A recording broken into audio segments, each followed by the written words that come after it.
Digital Pool is the ultimate app for billiards enthusiasts, tournament directors, and league operators. Digital Pool enables world-class billiards events.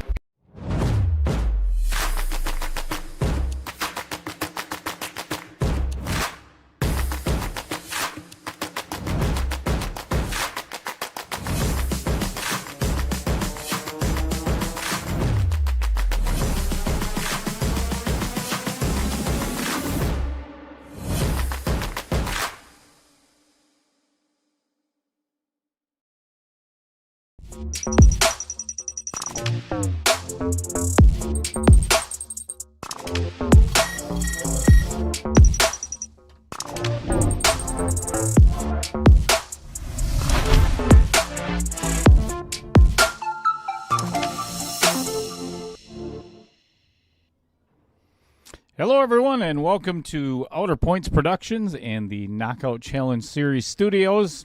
We are located inside of the Varsity Club in Oshkosh, Wisconsin. Thank you, everybody, for being here. Todd Jewell is not here at the moment.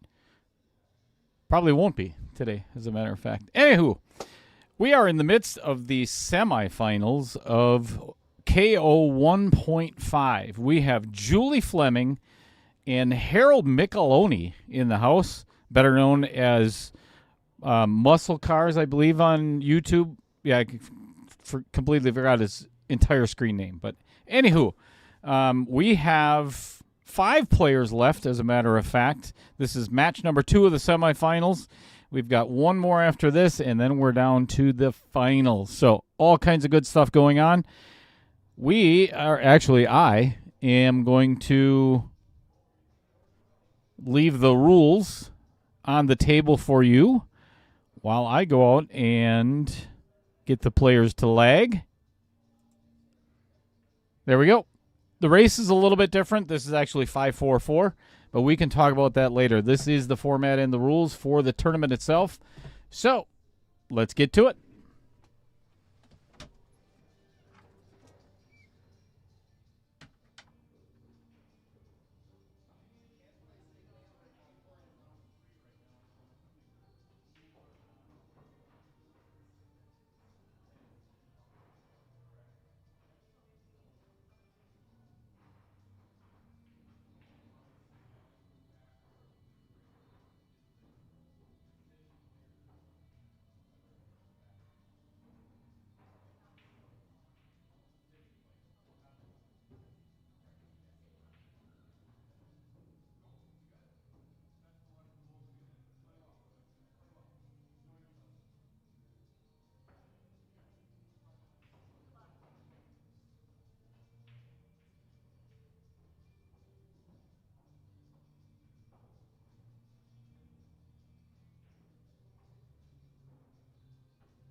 Giddy up.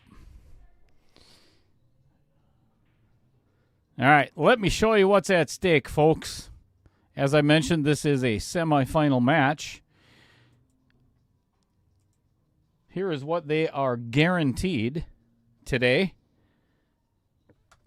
That is $270 in cash. If they win today, they're guaranteed another $430 on top of that, with an opportunity at $2,000, and that is aside from the $800 in the $100 side pot. So all kinds of stuff up for grabs today. Thanks for tuning in, everybody. We have got a packed day of pool at the Varsity Club. We've got 3 other matches that are going on. Wow, what a great break from Harold right off the bat.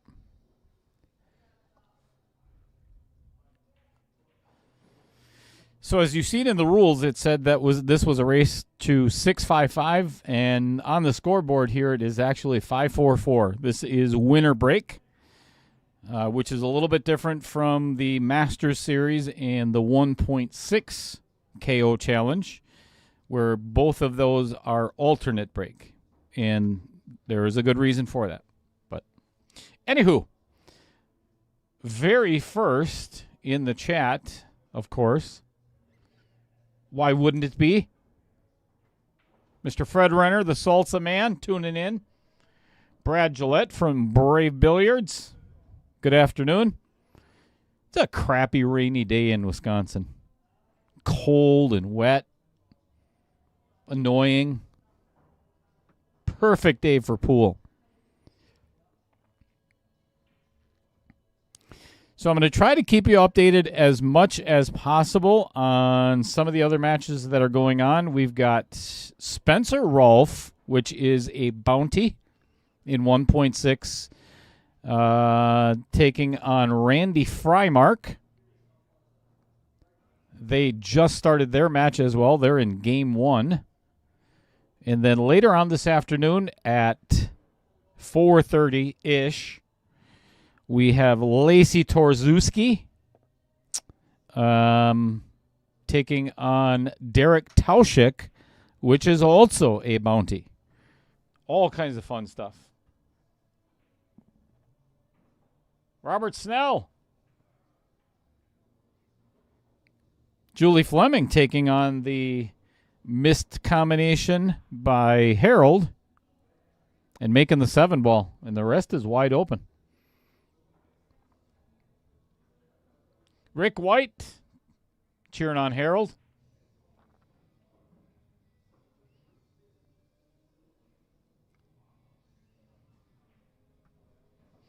Yeah, Robert, to be quite honest with you, I'm... Oh, no. Oh, no. And she got herself hooked behind. Yikes.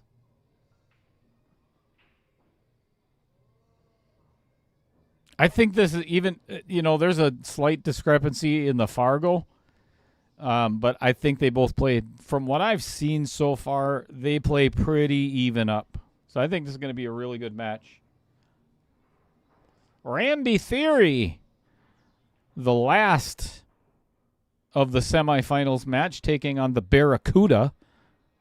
Tracy Cuda, coming up in a couple of days. Ding! Mark Bell in the chat. All right, that is ball in hand for Harold. Game number 1. Looks pretty easy, right? Not a difficult layout. Well, let me tell you, after spending a lot of time watching these matches in the 425 and under, winning that first game is not like it is in the Masters.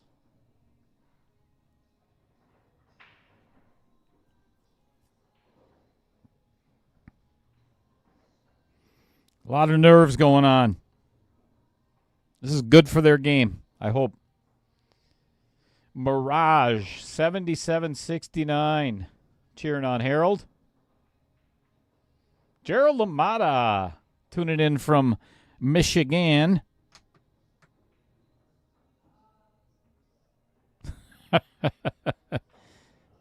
I wouldn't say you donated, Jared. You played well.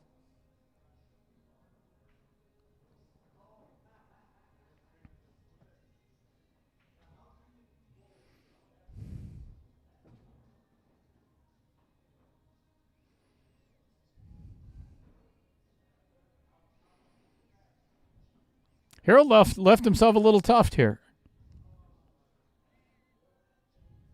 I think he was probably expecting a little more reaction off of that 3-ball. Oh, great shot. Nice recovery. One of the things that I've noticed in the lower Fargo or the lower handicap players, these are the challenging shots for them because cue ball control is the utmost important on this shot. There's a good chance that if he goes anything forward, this may scratch off the 9 ball. So got to be careful of it. Ooh, and he just avoids it. Nicely done.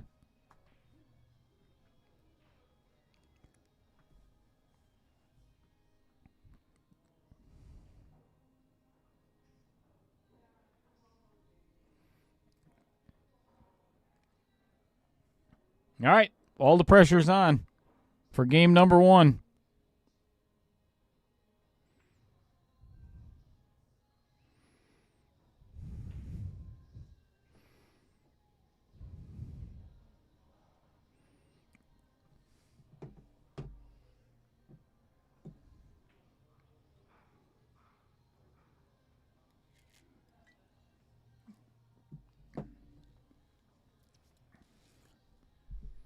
On the struggle bus.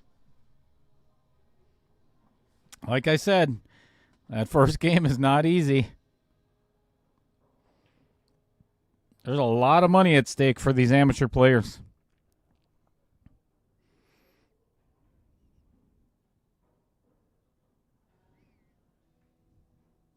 Nicely done. Good cut by Julie Fleming.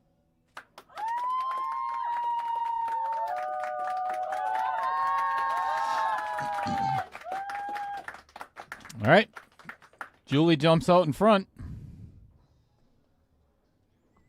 We got a long ways to go.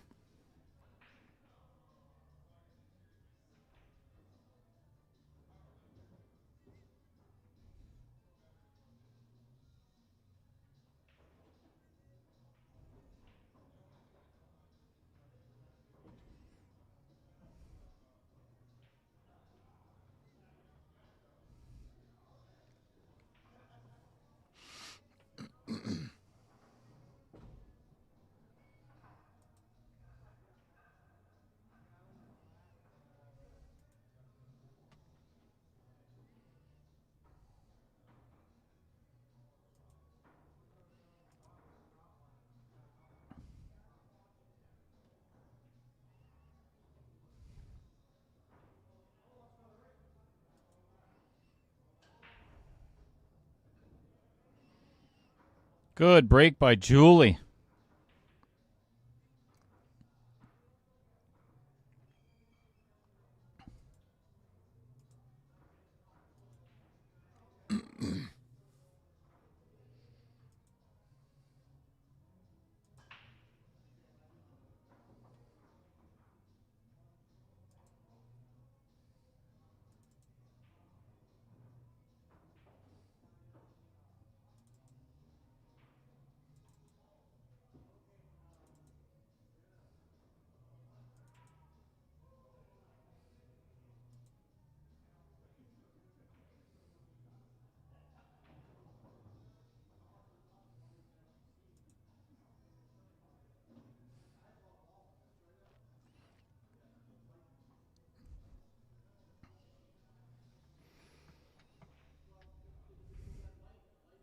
Takes on the bank right off the bat.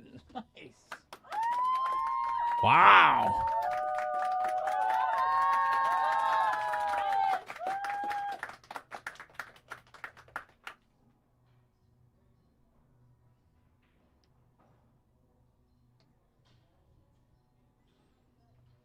I like that aggressive style.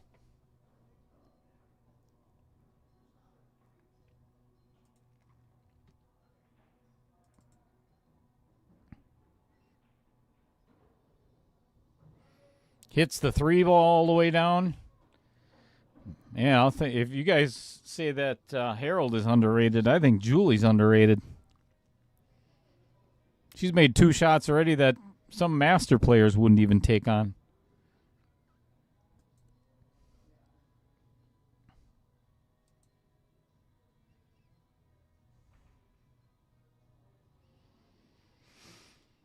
Spencer Rolfe and Randy Frymark are tied up at 1 apiece.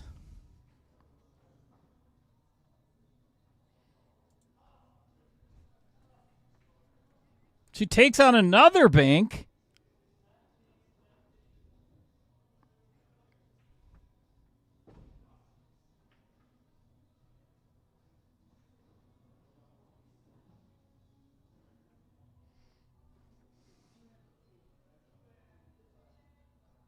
You know what?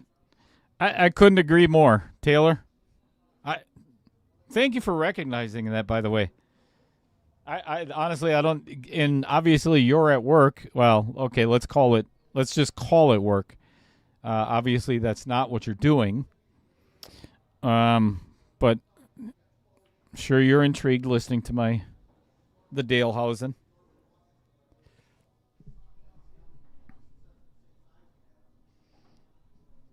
Chad Johnson.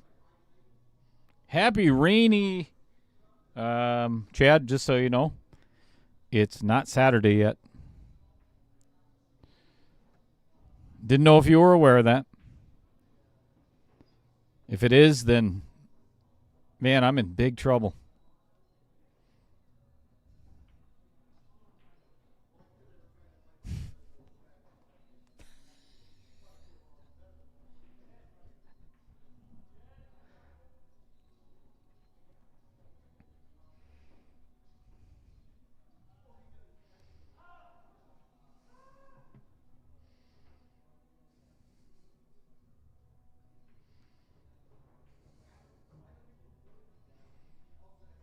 We'll let it slide, Chad. I get it.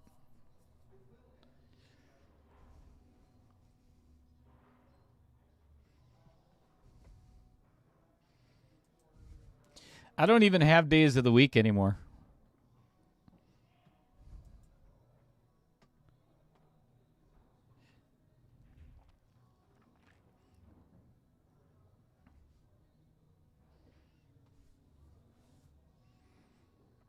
If you haven't seen my post on Facebook yet, what the stream schedule looks like, check this out. This is what my schedule looks like, Chad. This is why I don't even hardly recognize days of the week anymore.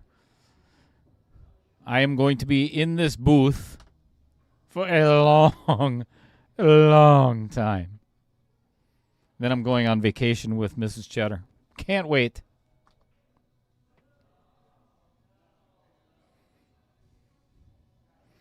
All right. Harold's got to get to the top side of the left side of the table as you're looking at it at home so he can pocket that 6 because that 2-8 combo is absolutely brutal. Oh, he's going to take on the bank. I like it. I like it a lot.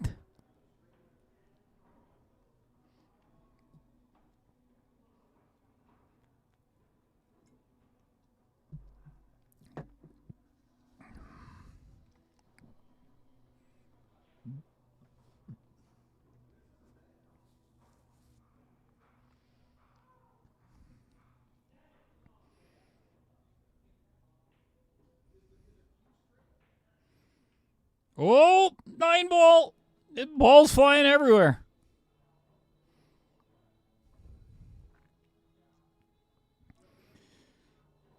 Unfortunately for Harold, he just made this a lot easier for Julie. Not making that bank, he put everything right almost in front of the pocket on every ball. This is the hardest shot right here.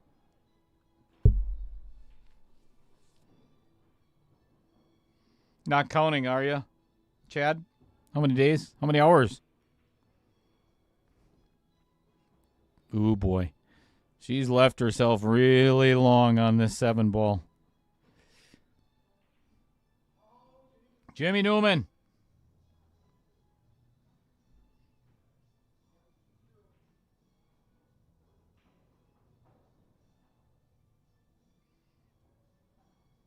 What?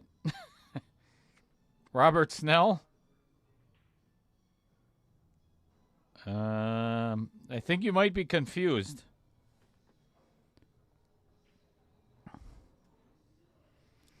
Mrs. Cheddar is not. Never mind.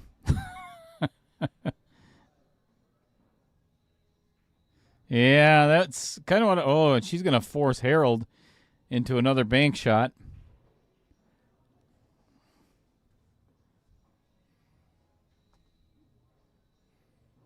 Yeah,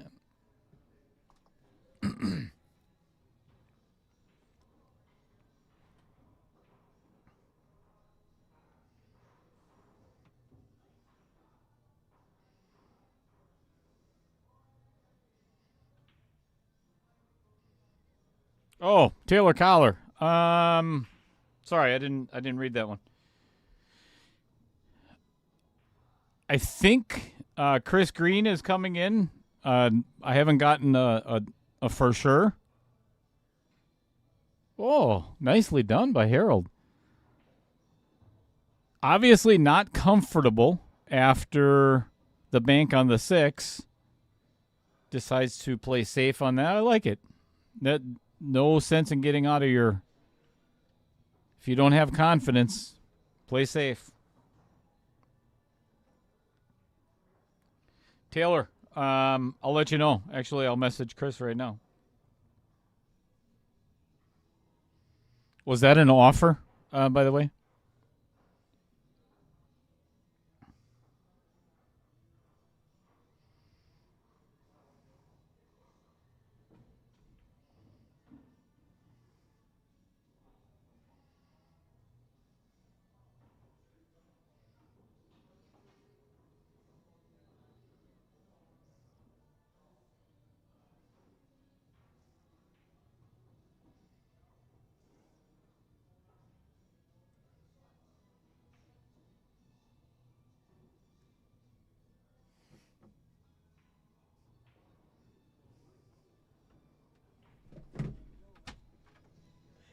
It's too early in the day for that. It's a cherry bomb, for God's sake.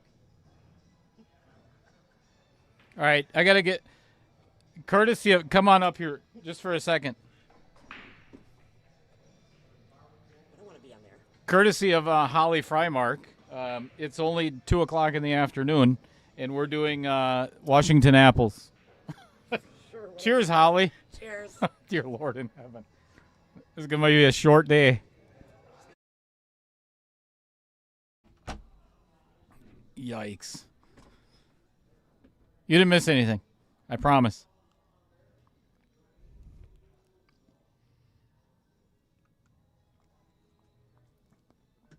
Oh.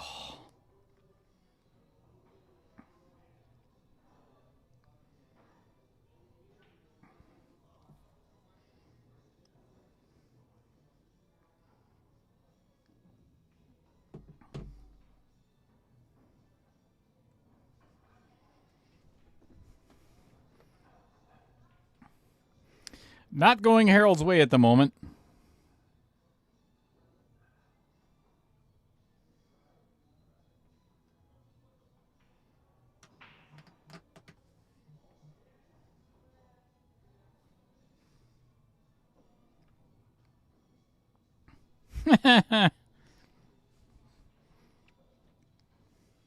Funny man, Dave Dolly.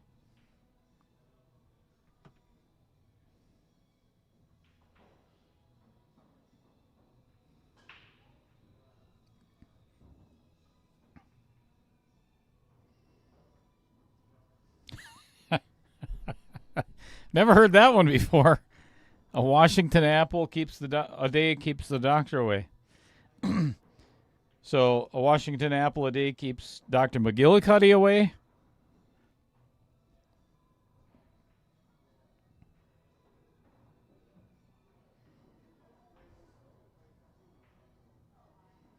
Oh my goodness.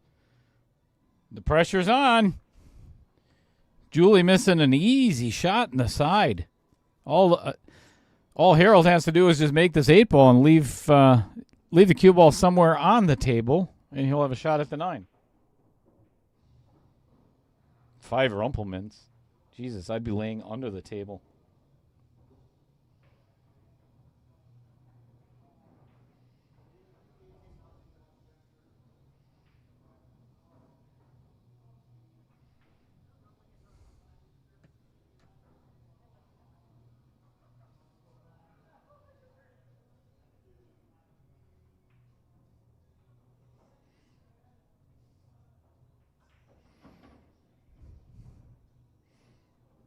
Mirage. That's a very good question. I do not know the answer to that. I would say they're made by nervous players. The nervous company. Jeez.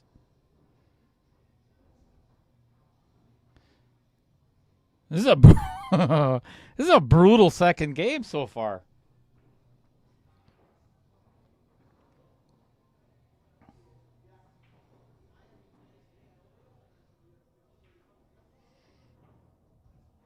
Hey, all right.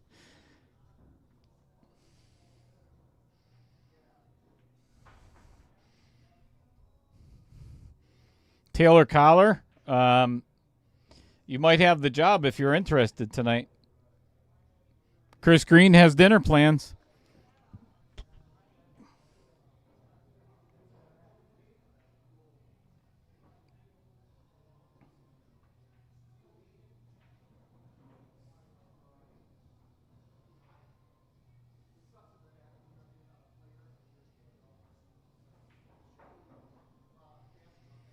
One apiece.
Very successful break for Harold with a perfect opportunity.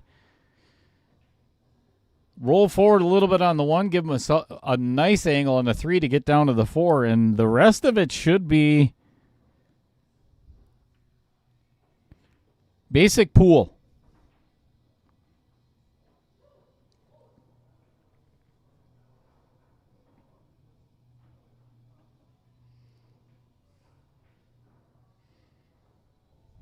All right. That's what I was saying. Good angle on a three.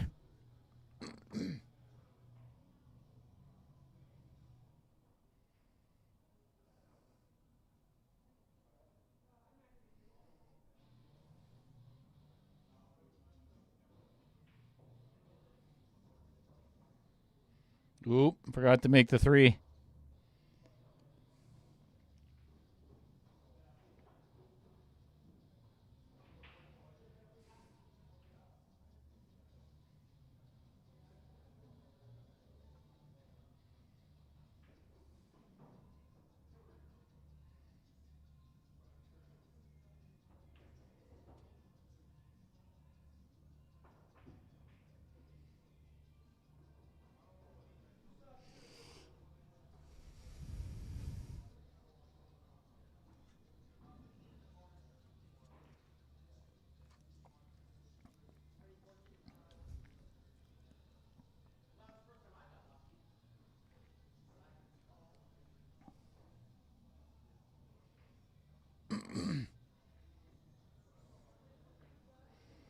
All right, that is going to get, I think it's enough behind the seven ball where Harold does not have a shot.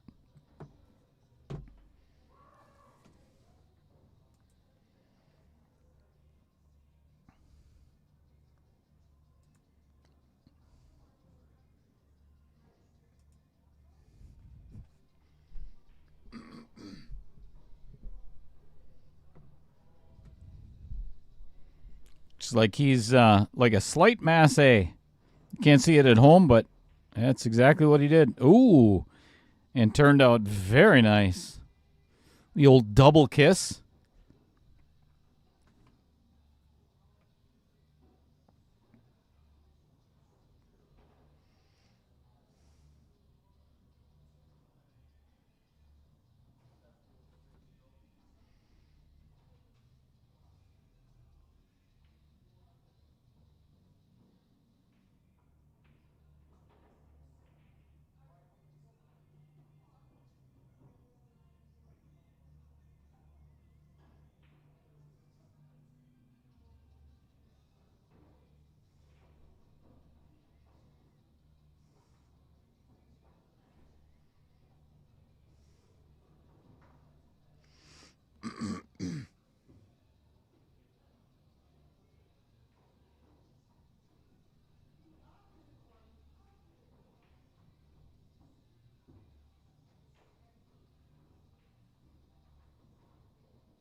Good jump by Julie.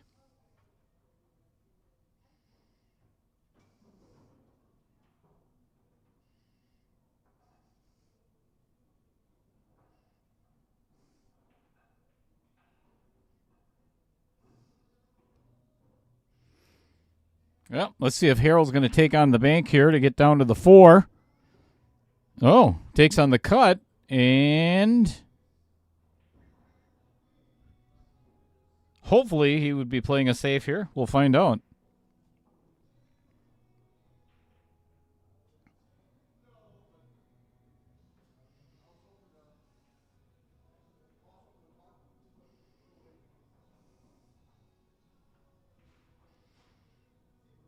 Uh-oh.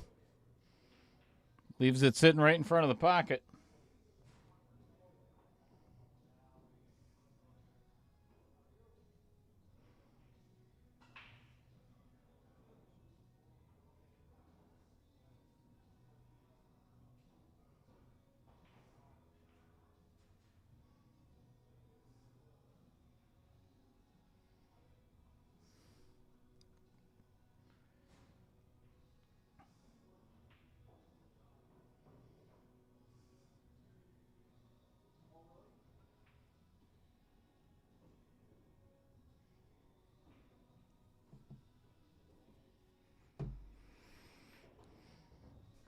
Tried to draw it back a little bit and did not hit through that one. Leaves herself a challenging little cut on the 5 ball, which is going to make it a little bit more interesting getting to the 6.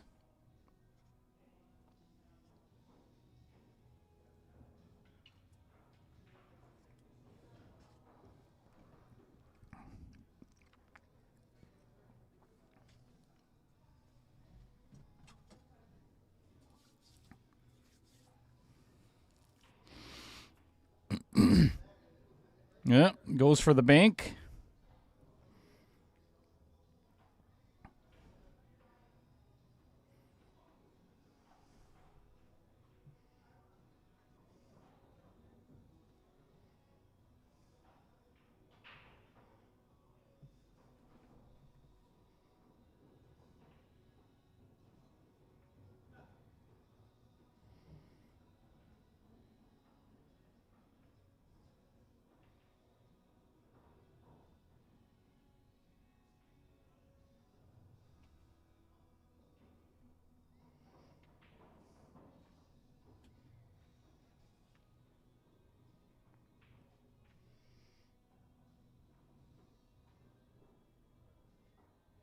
Oh, boy.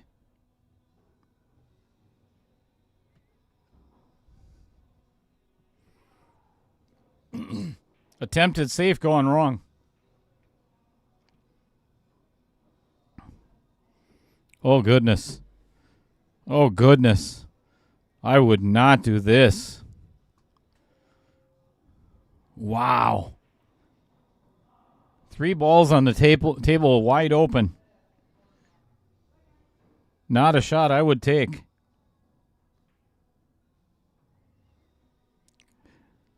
She makes it? Great. There's a really good chance that she leaves this hanging in the pocket and leaves it for Harold, too. We'll find out. No. Puts it in clean. Big mistake by Harold.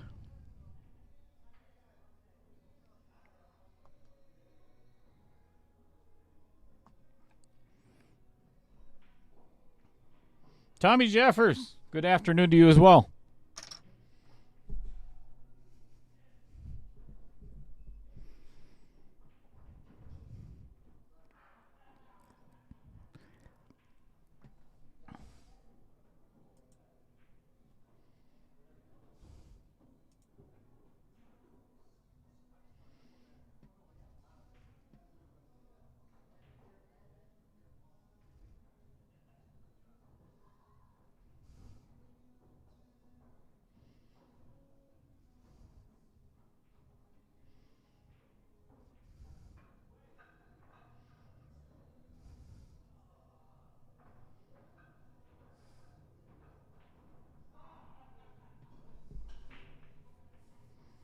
H double B Good afternoon, my friend. How the heck are you?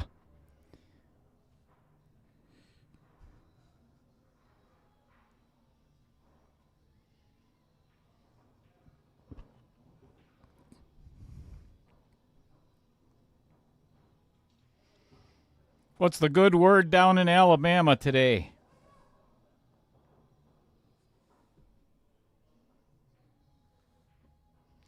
Raymond, tuning in from the Netherlands. Good afternoon, sir.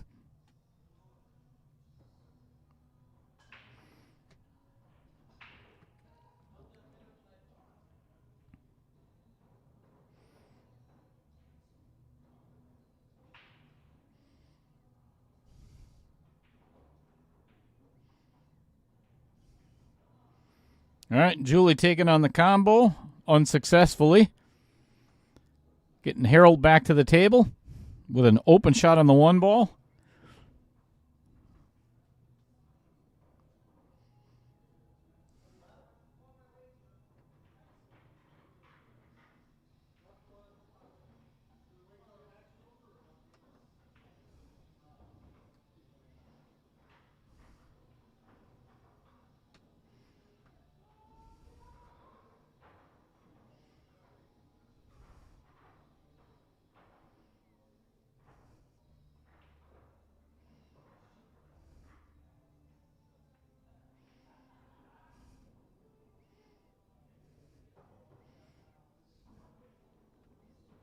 All right, did not leave himself any kind of shape on the two ball, so played a very successful safe. Does leave her a piece of it.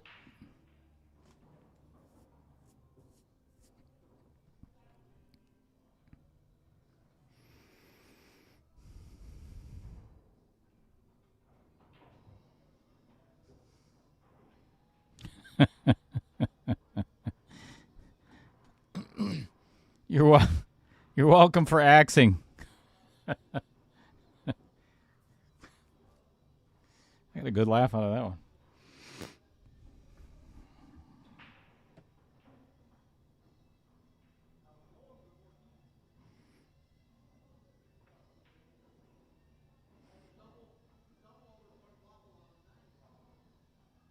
All right, good safety by Harold.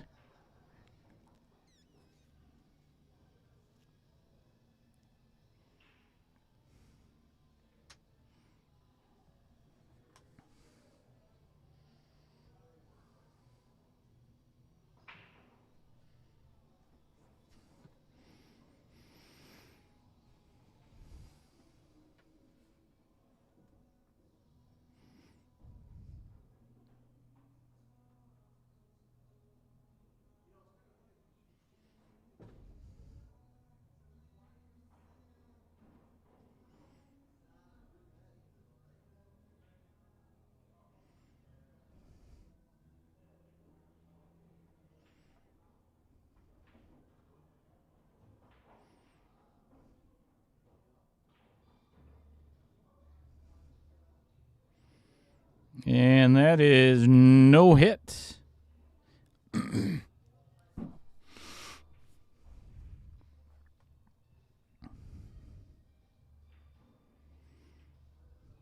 Nothing catching a rail. I think I'd almost leave it right where it is.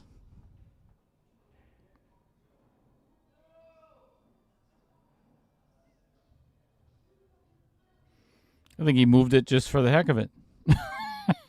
I think it's almost in the exact same spot.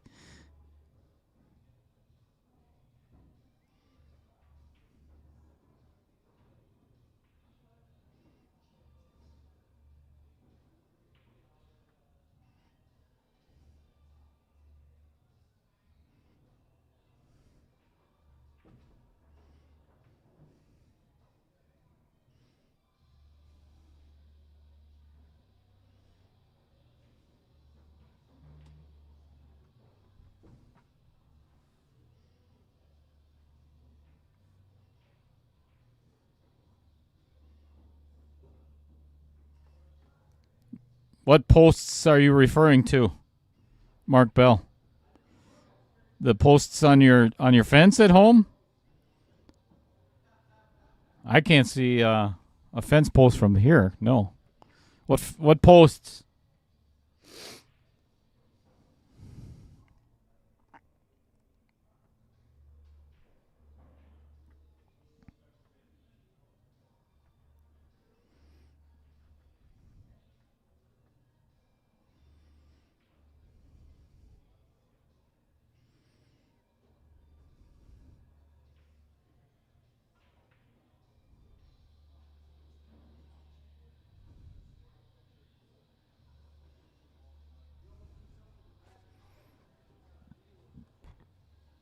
Good hit.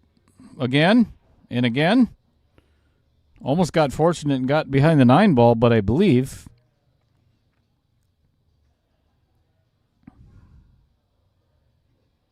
Harold can see this pretty decently.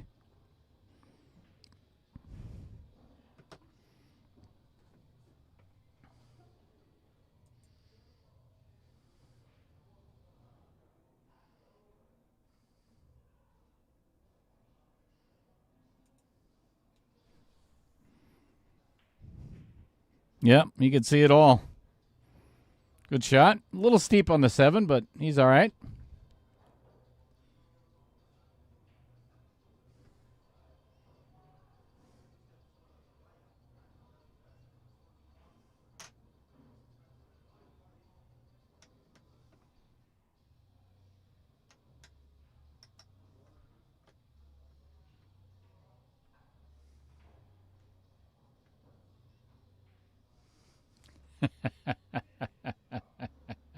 That's kind of where I was getting to, Adam.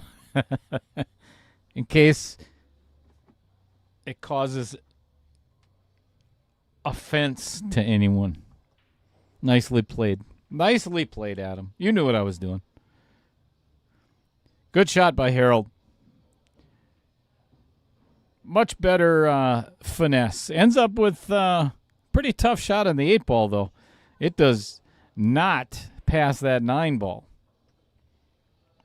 which would be the easiest pocket on the table, but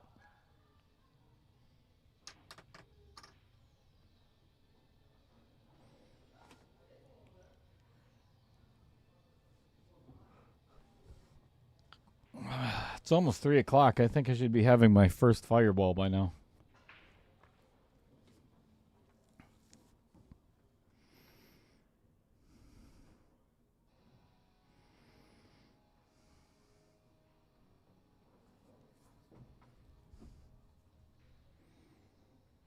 Just a bit outside. Oh, and he ends up playing safe. Harold looks up at the booth with a very wry smile, like, yep, got away with that one. And he did.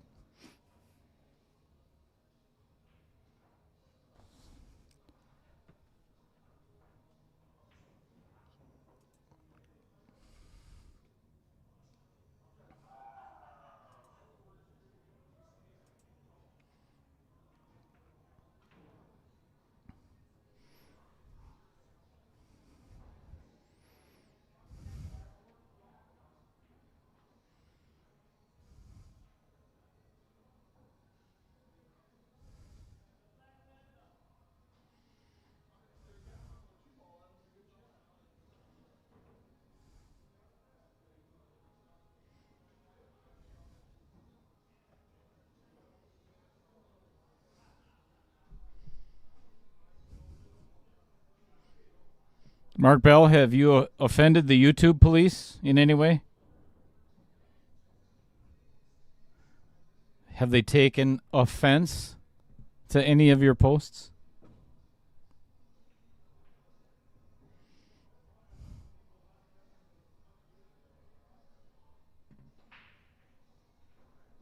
All right, Harold left himself in a bad position again and ends up giving it right back to Julie.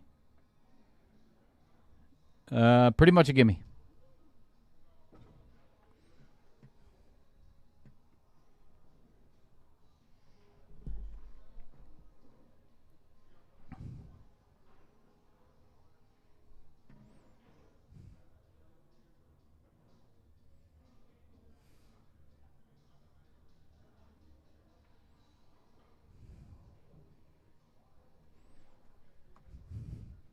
3-1, all tied up.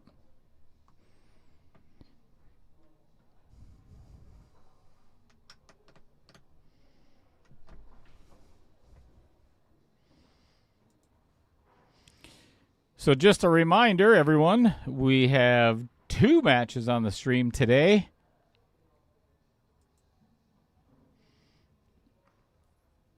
This one, and then we're going to have a little bit of a break in between, I hope.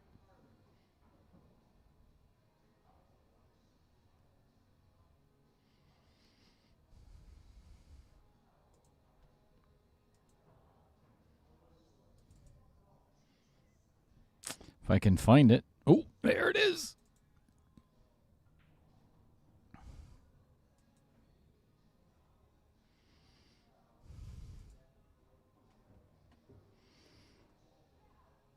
As soon as Julie breaks, we've got another bounty up for grabs. There's 3 of them today that are up for grabs. One is Derek Tauschik playing at 4:30. One is Spencer Rolfe, who's playing right now against Randy Freimark. And then at 7:30 tonight, we've got Zach Ostrowski, and he's going to be trying to grab hold of Z-Man's bounty of $50. No bounty has been lost or claimed as of yet. As of yet. But it will happen this week. We've got 2 bounties playing against each other, so there's no doubt it's going to happen.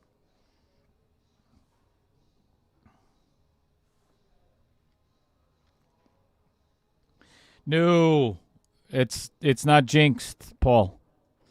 It's the commentator's curse.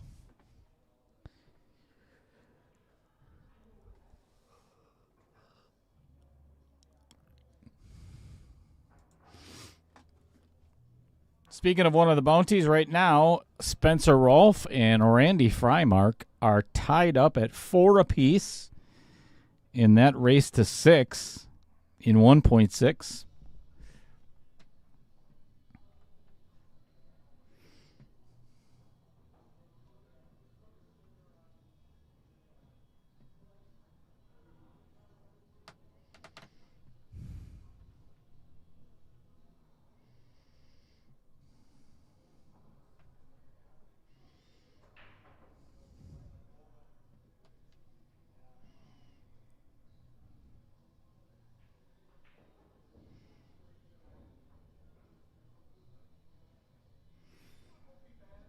I'm pretty sure that is not at all what Harold was looking for.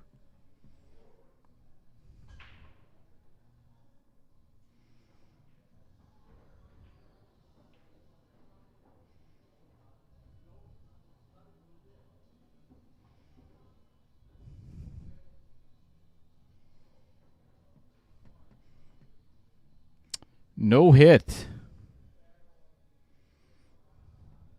But what he ended up doing was put the 4 in a really ugly position.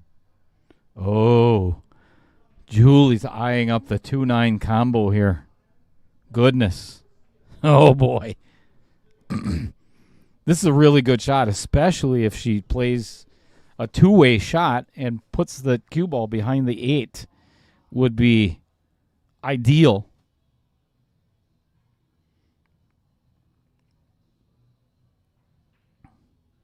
But she's just going for the kill shot. If she does miss it, then she's probably going to leave Harold with a shot.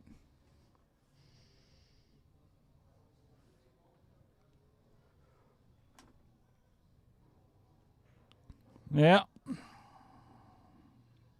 And she does. Leaves Harold a shot at the 2 on the side.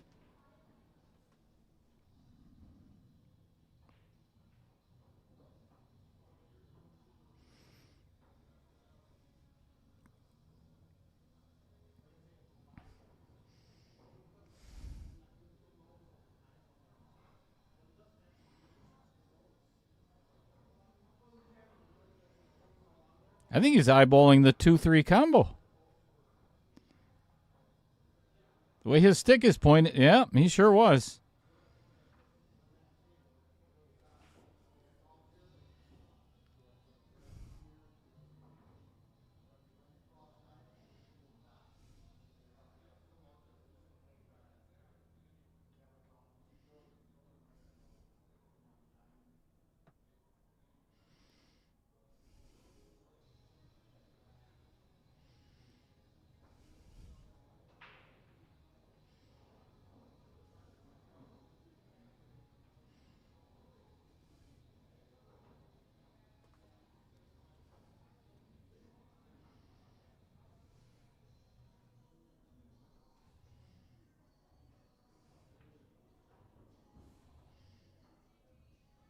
SVB and Corey duel. I like it.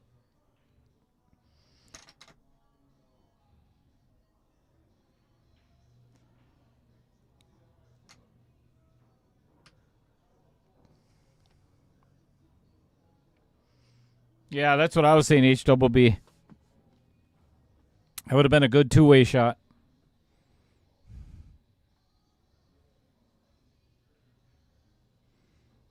Great shot on the 3-ball by Julie.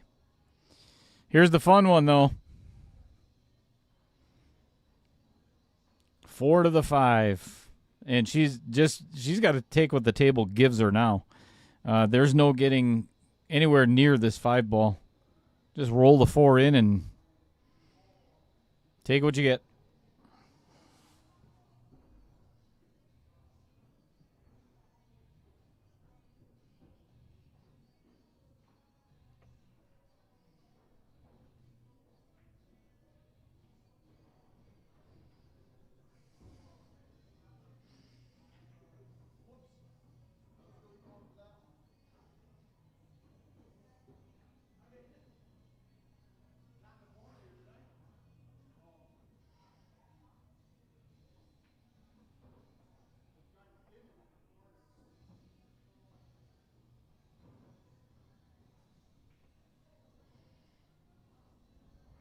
Woo! She hit that good.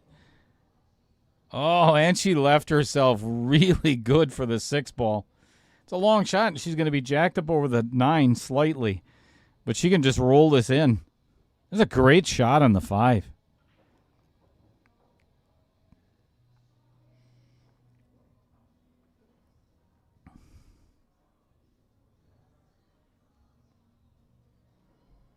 Good afternoon, Pete Beshta. Thank you for the like and the share.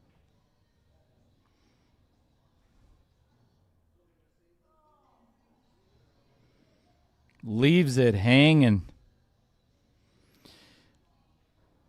Harold has got to get out of this rack. 3 balls out wide open.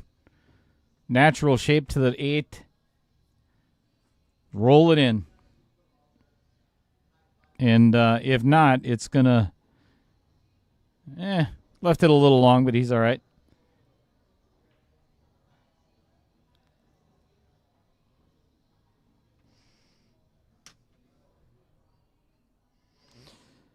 Mr. Pregler. Good afternoon. Oh, very nice. Well done by Harold. Now he's got the one that counts.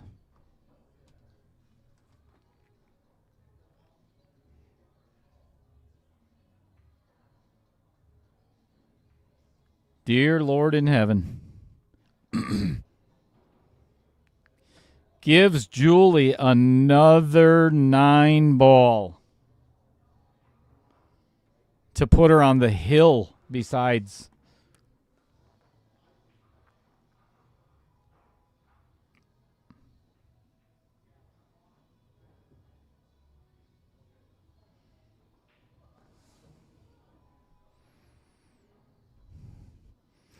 That is 3 games, literally, that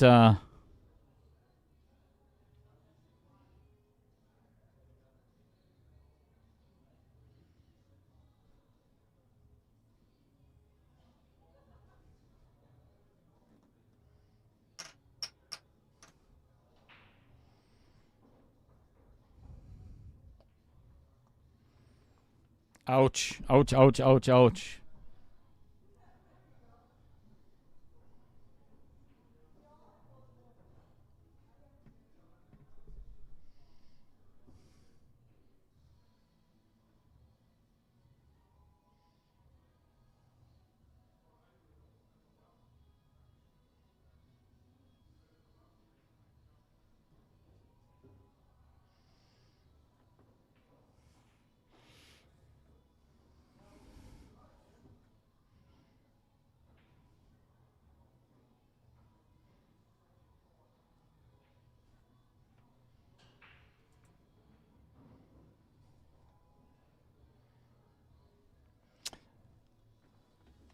I thought Christmas was over with because Harold has been like Santa Claus so far in this match, giving Julie 1 ball outs. That's never a good thing. I don't care who you're playing.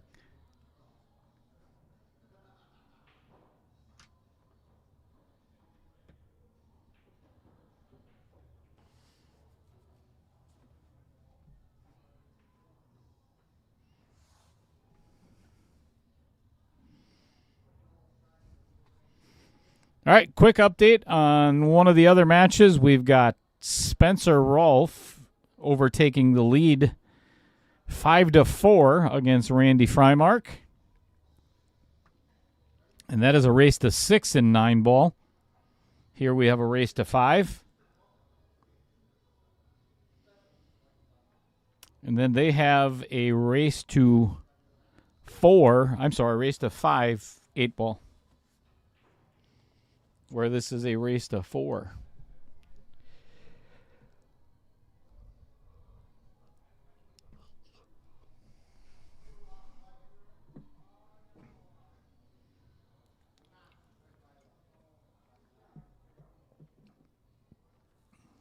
Rick, you think it's the beard? I often wondered that. You think his beard's getting in the way of the shaft?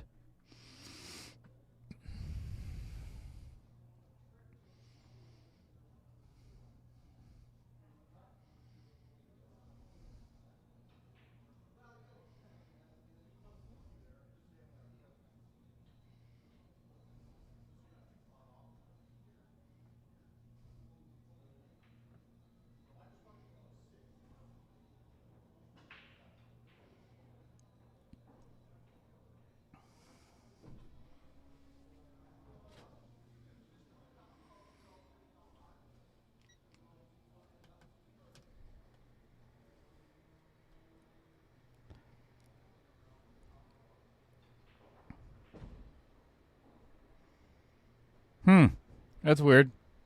I would have just played the one in the corner. Banking it 2 rails in the side. I mean, that works.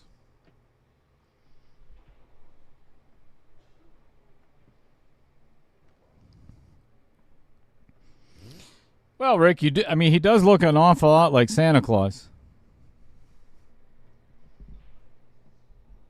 You put a red hat on him and get rid of those glasses, I don't think you can really tell the difference between him and jolly old St. Nick. Well, maybe a bigger belly. He could have mine. I'm not using it. Oh!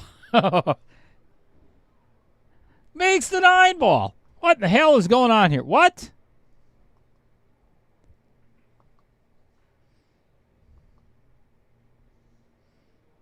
Well, that's not it. Rides the 9. Just hits everything hard. And makes the 9 in the corner. Exactly, Adam. Whee! No, it is. Raymond. Yeah, it is Santa Claus.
Oh, wait, one just a bit wide on that one ball.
All right, pockets to two ball. She's got a really narrow pocket if she tries to play this in the side.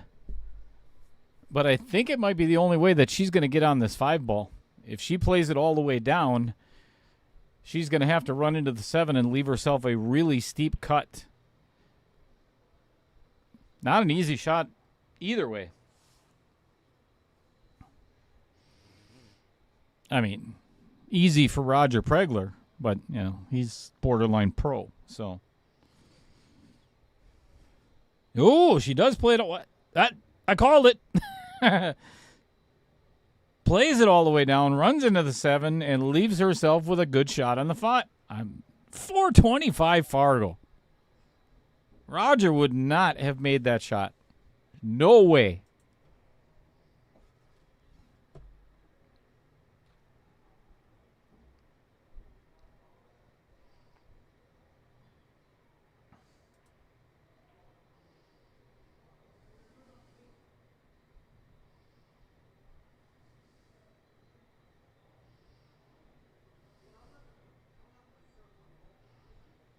Beautiful.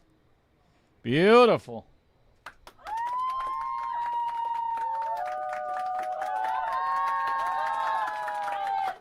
Well done.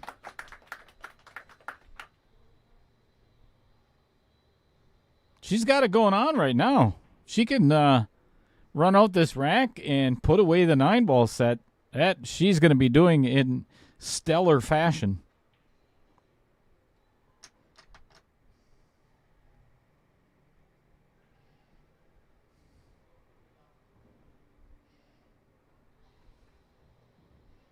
Ooh, left herself a little. No, actually, this isn't too bad.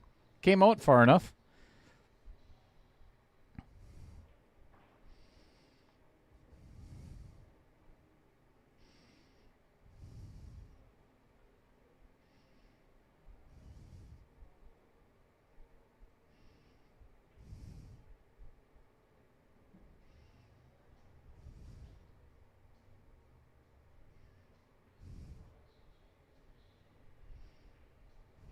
Oh, and makes it. Oh my goodness. Left. It keeps getting harder and harder and harder. Now she's almost straight on, just a very slight angle, but she's got 6 feet between the cue ball and the 8 ball.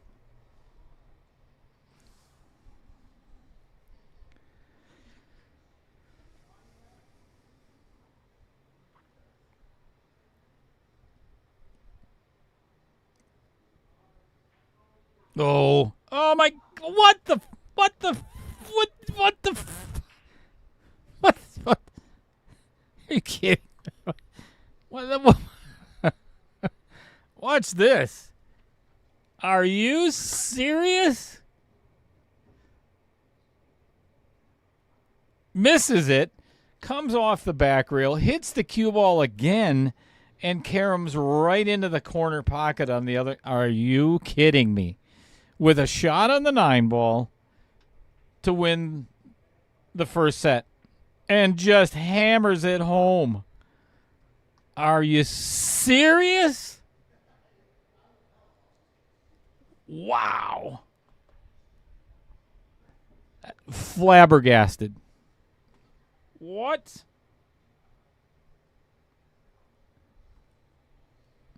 All right. Blair.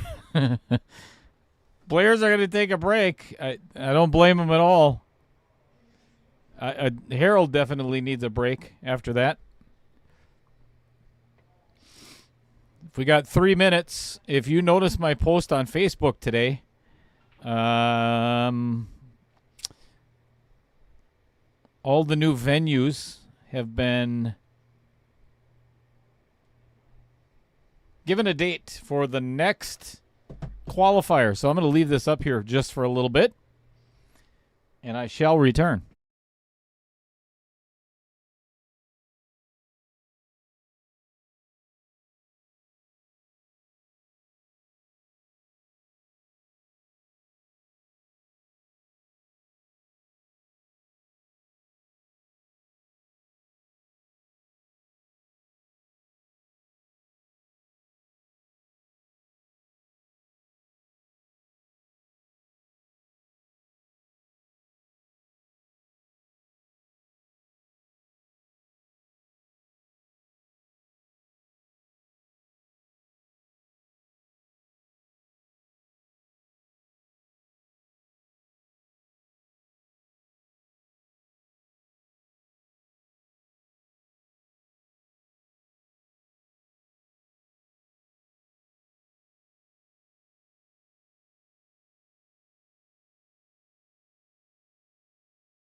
All right, players are back at the table. And we are set for set number 2.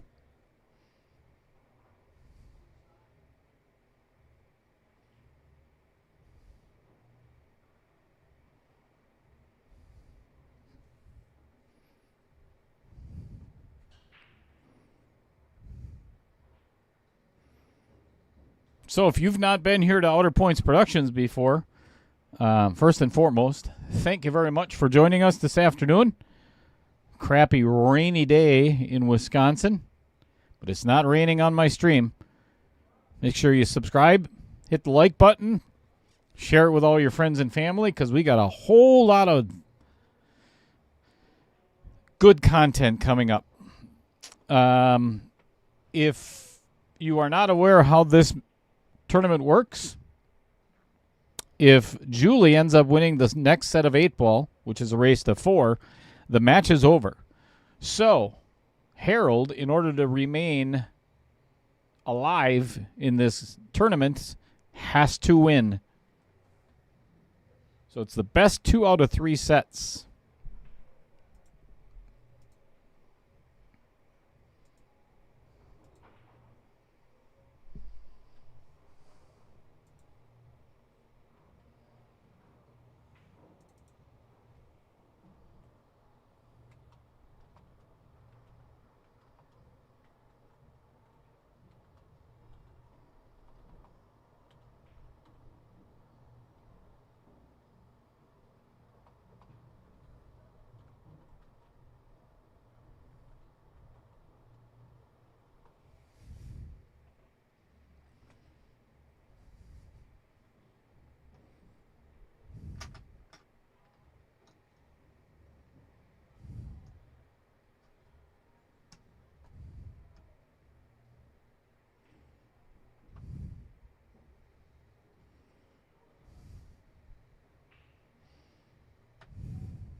Uh-oh. Uh-oh. Uh-oh. Whoops.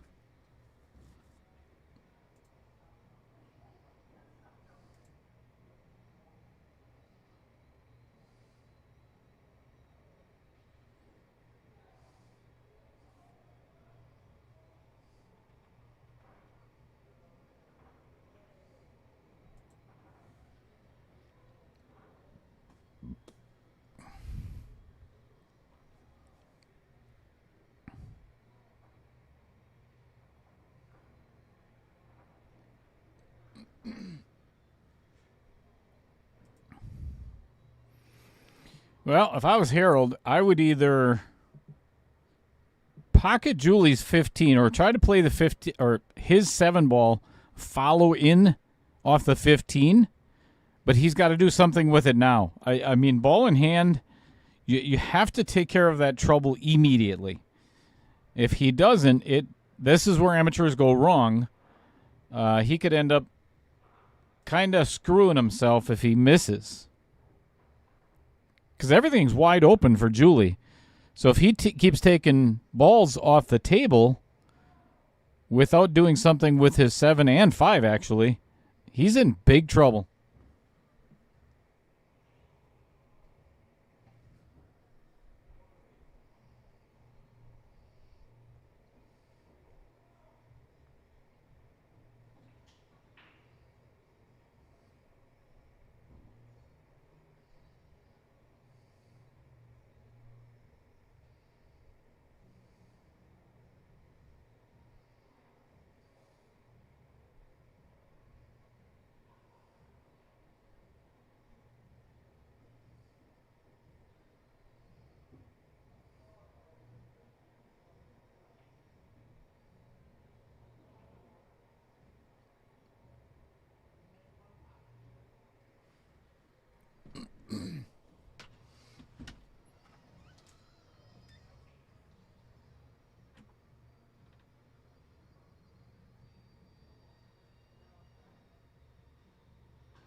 pissed me off.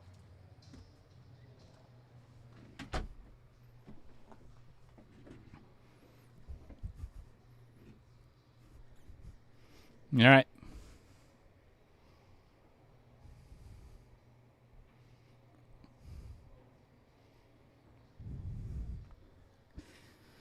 Back in the booth.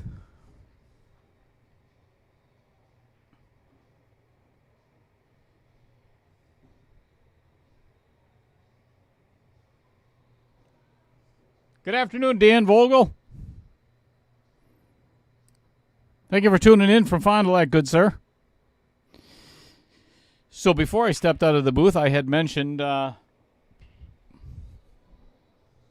taking care of that 7 and the 5 ball earlier with Harold, and it's still, yeah, he had a really good opportunity there. Did not take advantage of it.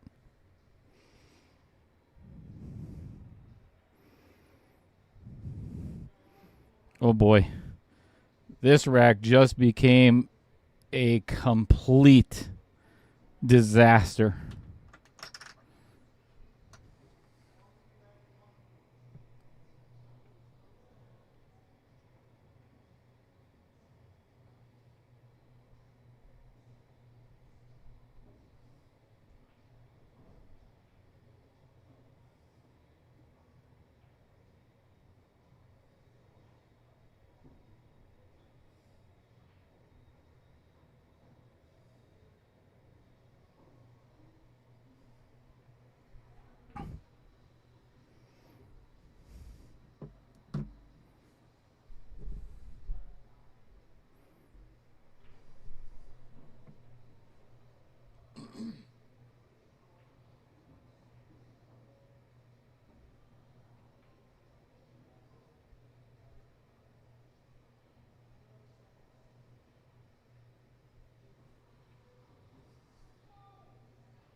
Yeah, that's the shot he should have played before.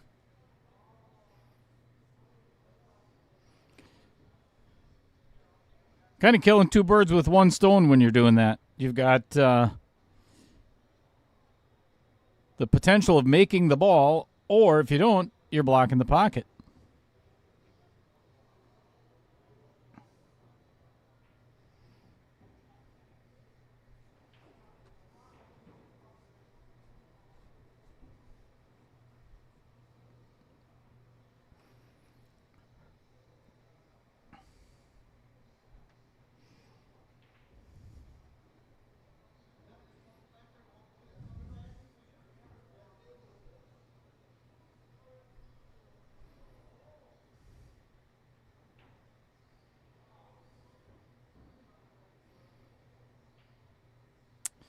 All right.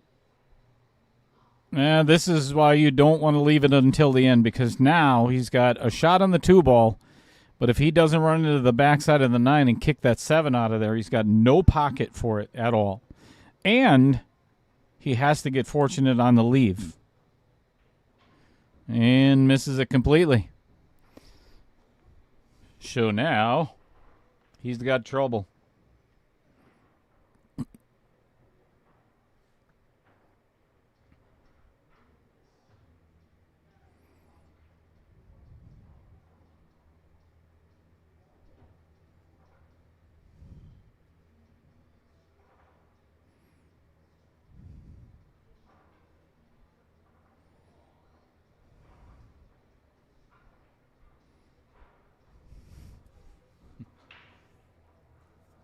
I tell you,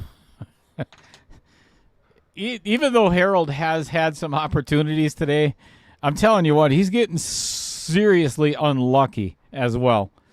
I mean, there's a couple of things that have happened in this match so far that just obviously the fluke on the 8 ball in the last rack of 9 ball, just insane. But also, he's gotten some horrible rolls. He has missed 2 9 balls, though, so.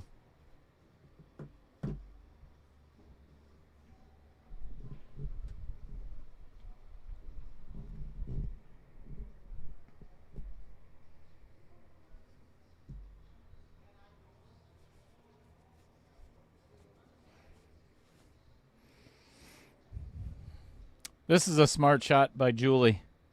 If she hides him behind the 11 ball, she has called safe. So now, actually, if I was Harold, I wouldn't even attempt to hit the 7.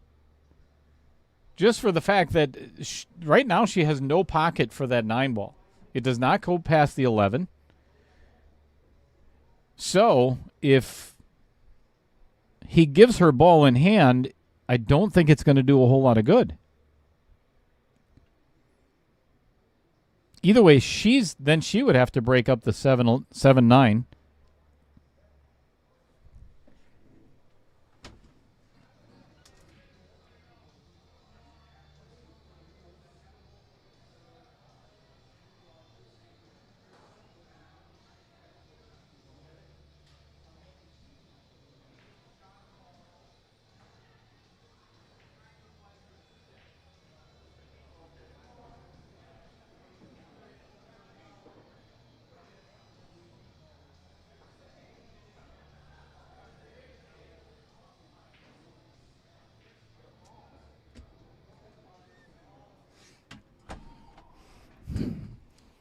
I don't know why they called me out there for that. I mean, that was clearly a good hit. So obvious of a call. But we've elected to give Julie ball in hand anyway.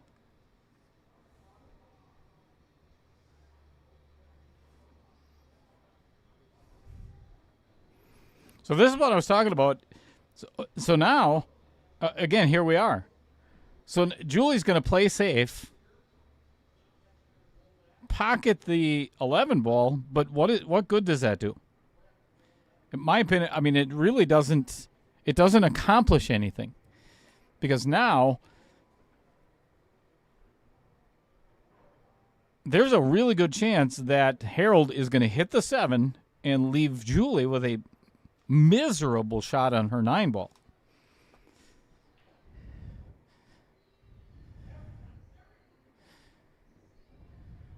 Oh, look at this. And it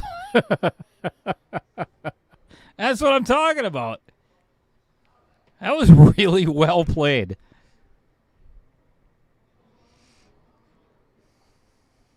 Yikes. SVB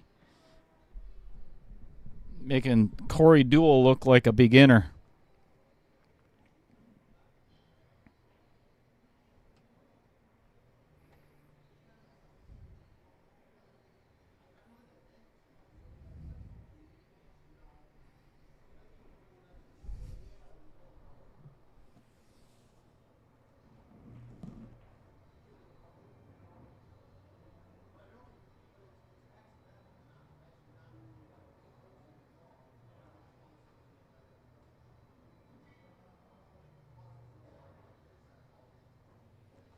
Good hit.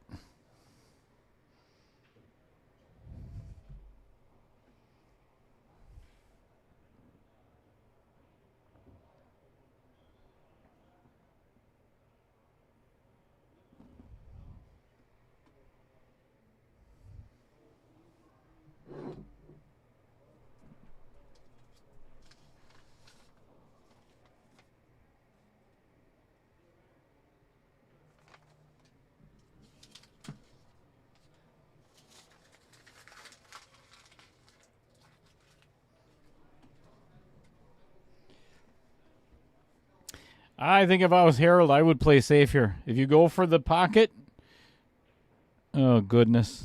No. Sorry, I didn't get to see that.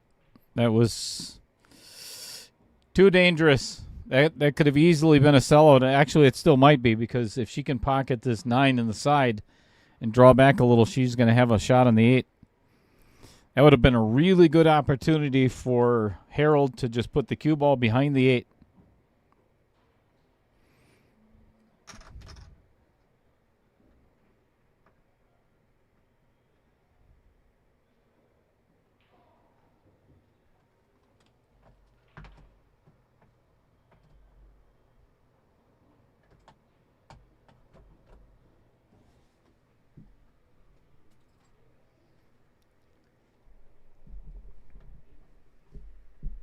Good save.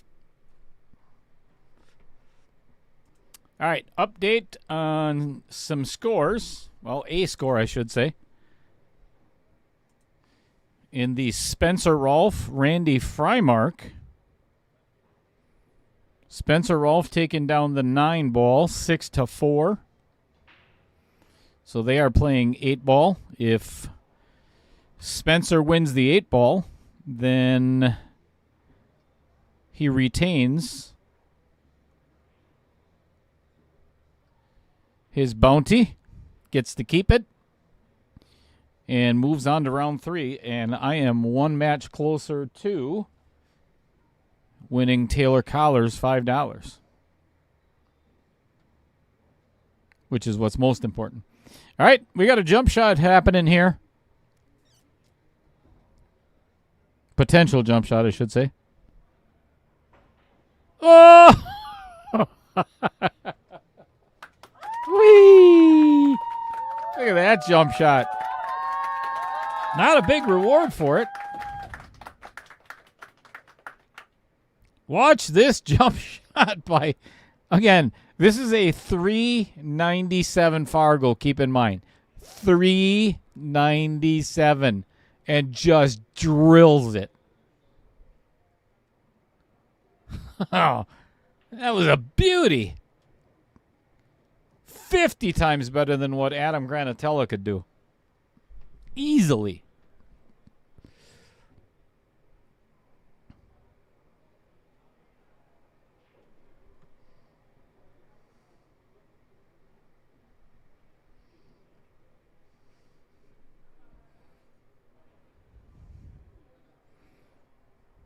Where is he calling it?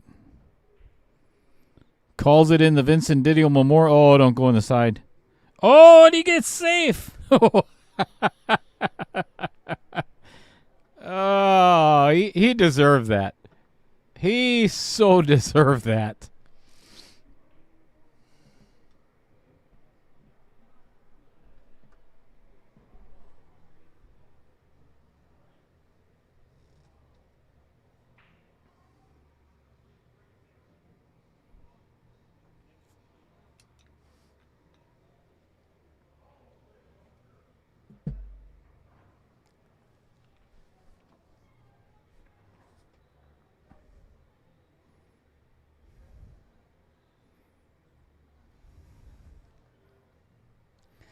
Measuring on how to, it's all you got to do is get behind that 8 ball and not hit it, and you're going to hit that 9 no matter what.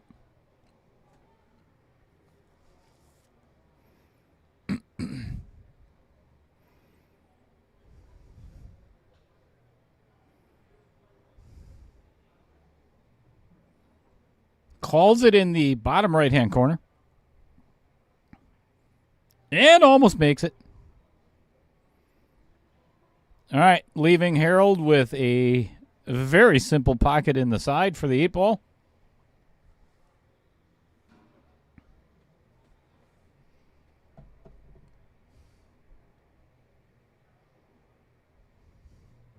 One nothing, Harold.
Ride the 9. Fred, where have you been? We're playing 8 ball.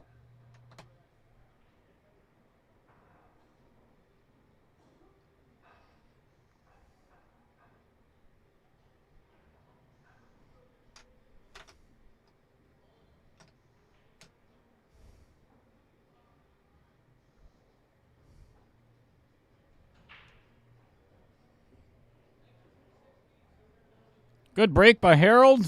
Unfortunately, nothing went in. Pretty wide open table, and both, well, I shouldn't say, not wide open.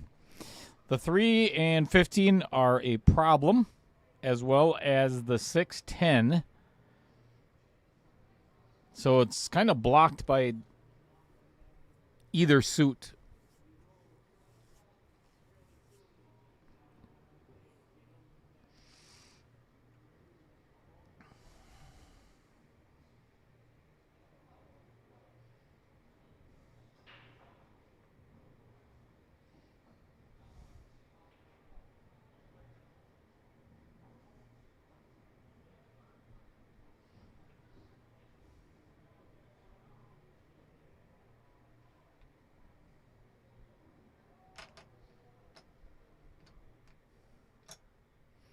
Opting to play the 5-13 combo first.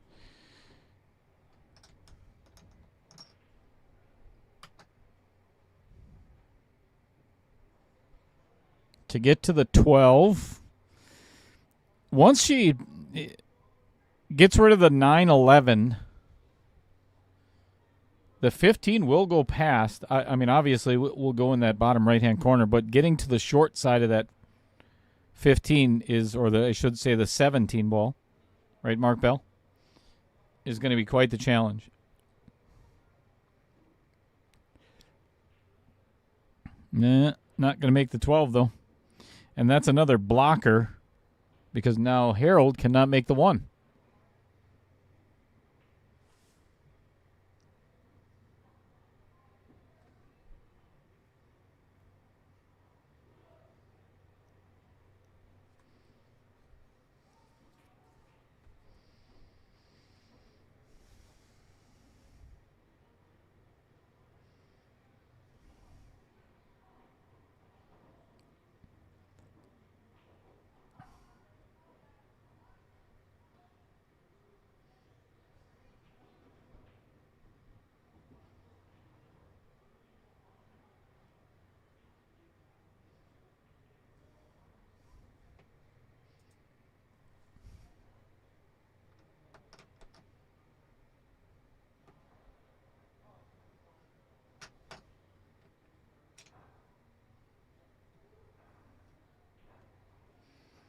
Harold playing the 2 off the 11 down in the corner. Oh! That was a beautiful shot. Yep. It doesn't do him a lot of good, though, because now he's got a shot at the 5 to get to the 7, maybe. But this is kind of like the last game, though. If you leave all of your trouble until the very end, it's not going to be all you're doing is just pocketing balls and leaving soldiers on the field. And then it's pretty easy pickings for Julie.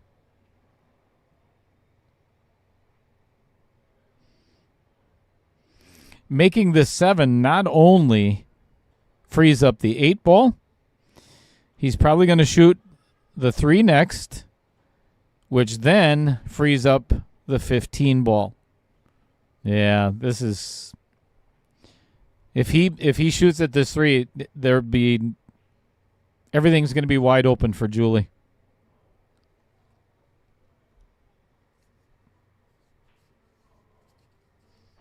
Mike Wizza, how you doing?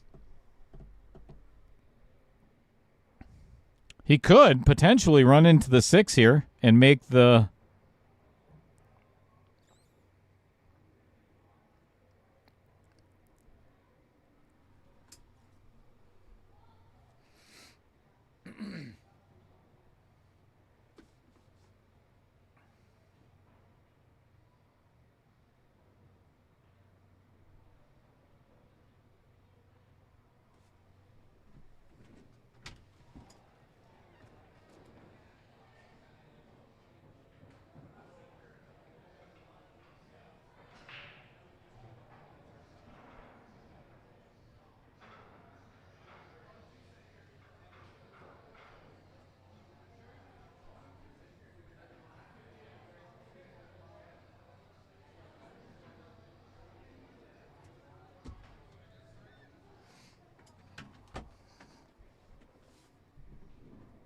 Weeza.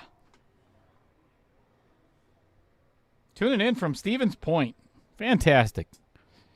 Thanks for tuning in, Mike. I hope you're already a subscriber because there's a whole lot of content coming in the next 3 weeks. And I mean a lot. Like every day. Yeah, I actually went out and talked with the players. They got to see the replay on the screen. Just so you guys get an idea of what it looks like. I'll move the camera over there.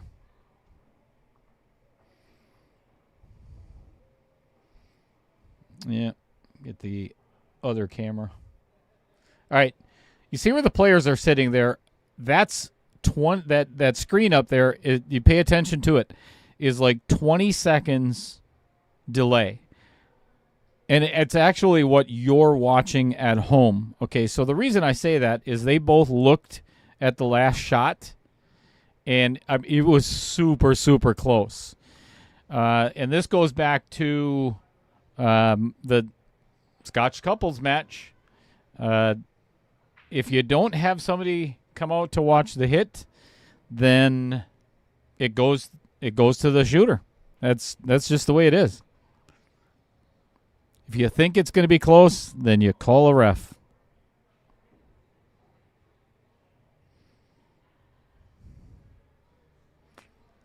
Yep. So here's what I was referring to now. Everything is wide open for Julie to just kind of mop up.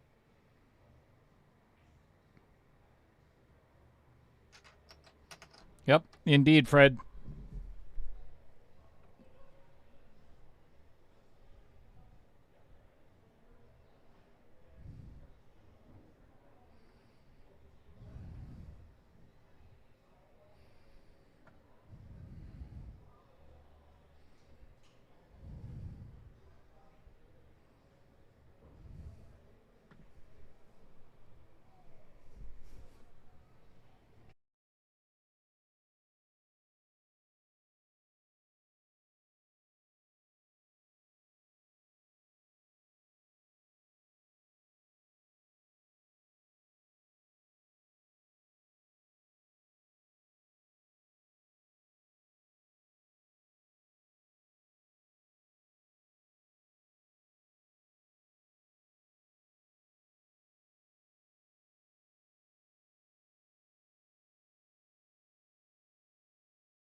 All right.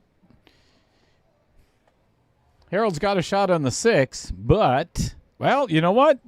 In this instance, given where the 6 is, getting back to the 1 is going to be quite the challenge. I would seriously consider banking the 1 first, because it's literally a bank shot, stop, and he's got good shape on the 6 ball. There, he could draw this into the side. Yeah, see, that was just, it was really hard to get on the 1 from there.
Pretty much no shot for Harold.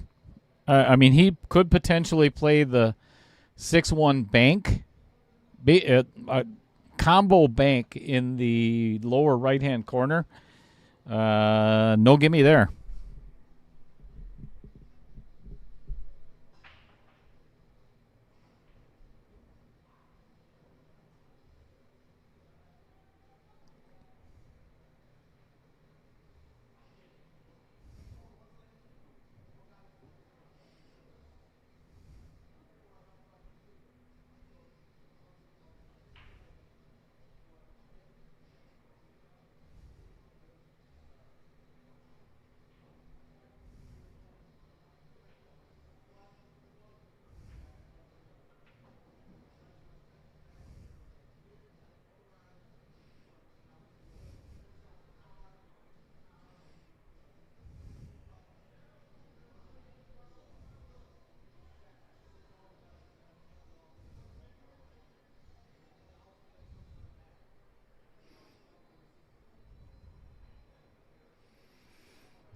Well, leaves Julie with either a nasty 14-15 combo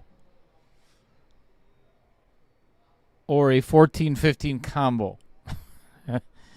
she could play safe, but there's no gimmies there either.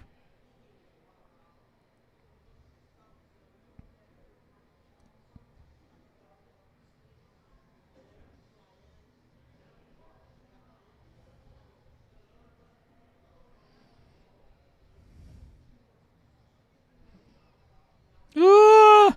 Oh, and almost makes it. Good attempt.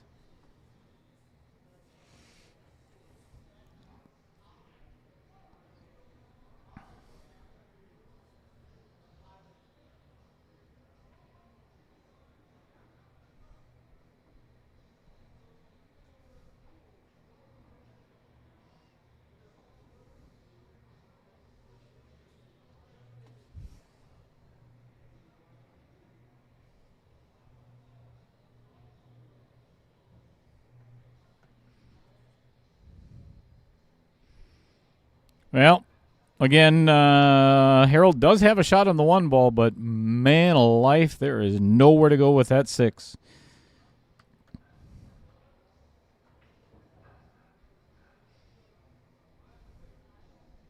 Missed it. Just a bit outside.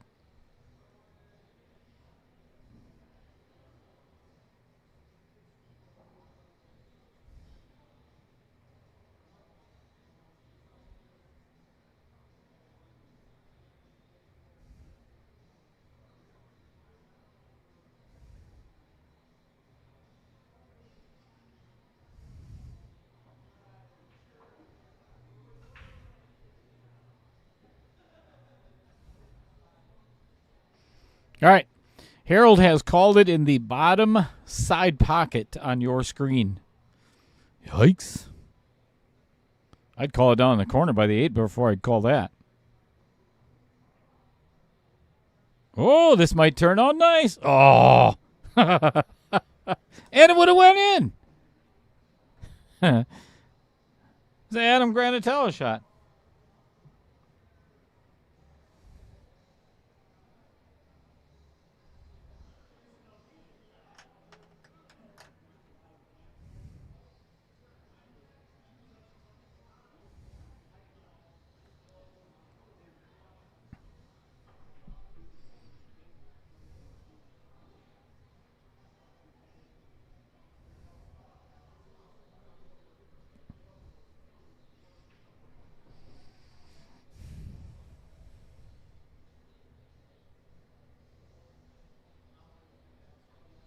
Julie calling safe.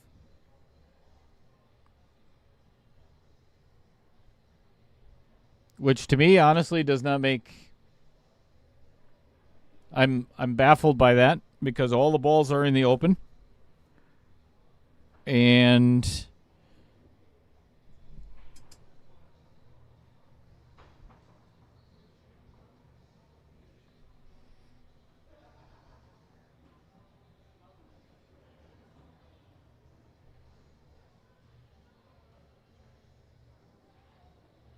Oh! Look what we have here.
Oh, whoo, I did not think that was going to go down.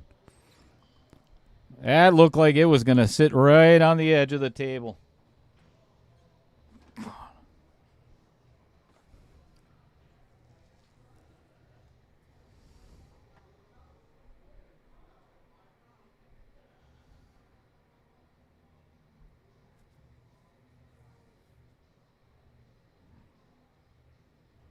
That one's going in. 1-1.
Again, if you're just tuning in, thanks for spending your afternoon with us.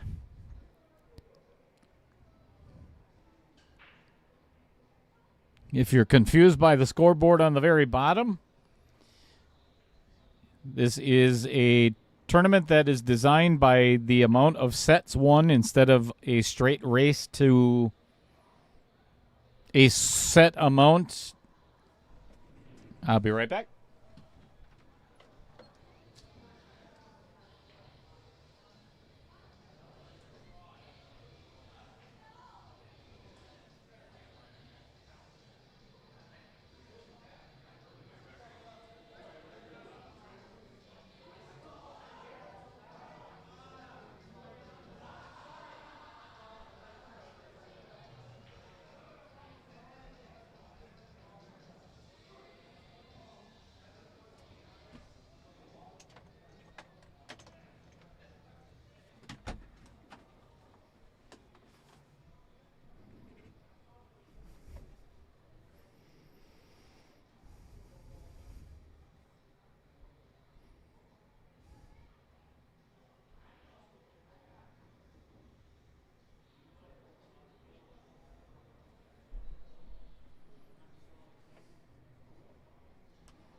Oh, that's not the worst thing for Harold.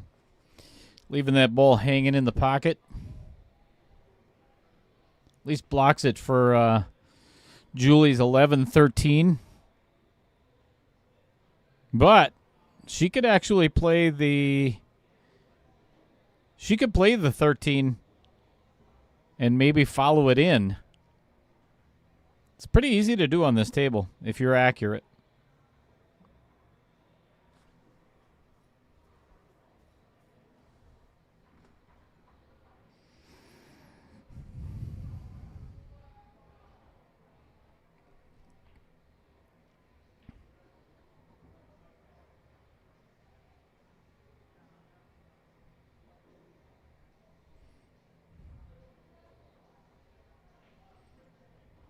Not the worst thing that it didn't fall either. Because now Harold cannot even get at the 7 ball. You're going to have to play some kind of combo or carom or something to get it out of there.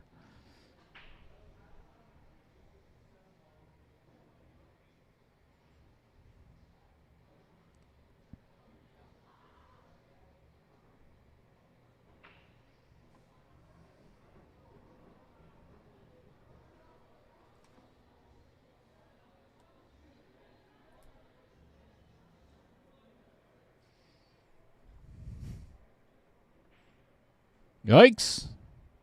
Oh! All right, that works. He doesn't get to shoot again right now, but ended up getting the trouble out of there.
All right, Jula missing the 12 ball.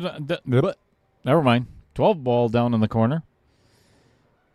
Giving Harold a really good opportunity.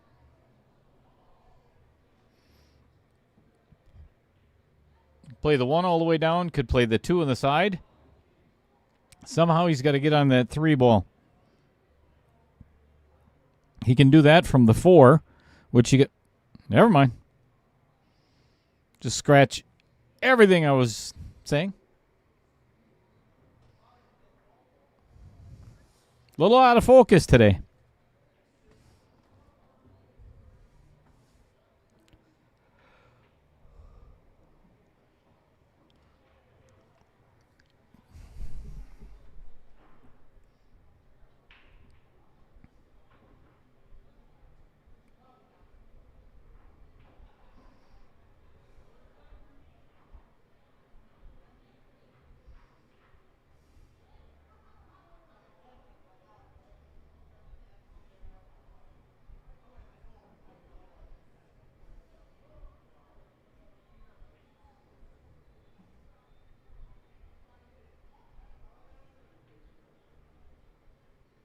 Ooh, blocks Harold's four ball.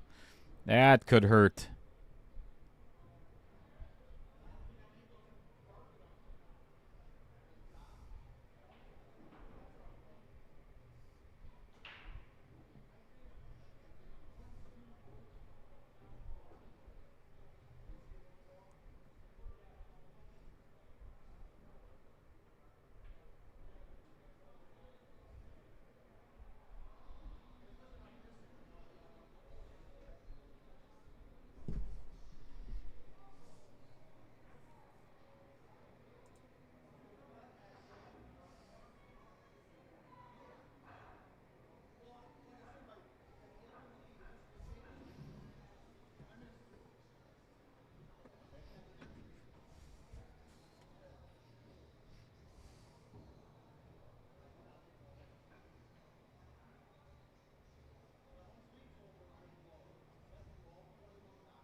Man, I'll tell you what, that was a really good shot by Harold getting that 5 ball pass there, but unfortunately, I don't think it's going to do him a whole lot of good.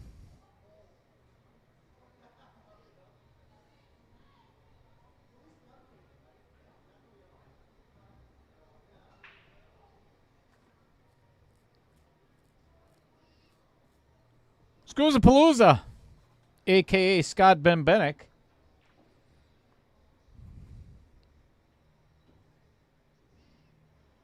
Well, I tell you what, I can't go out and tell him, so.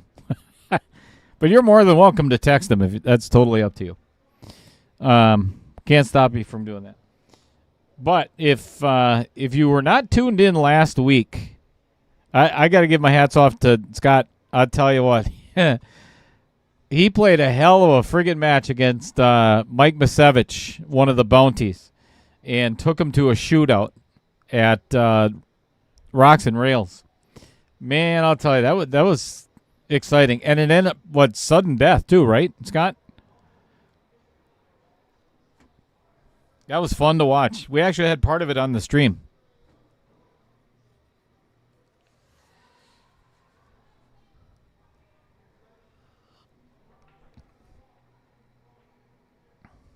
Well, he got his 4 out of there. Unfortunately, he missed the 3.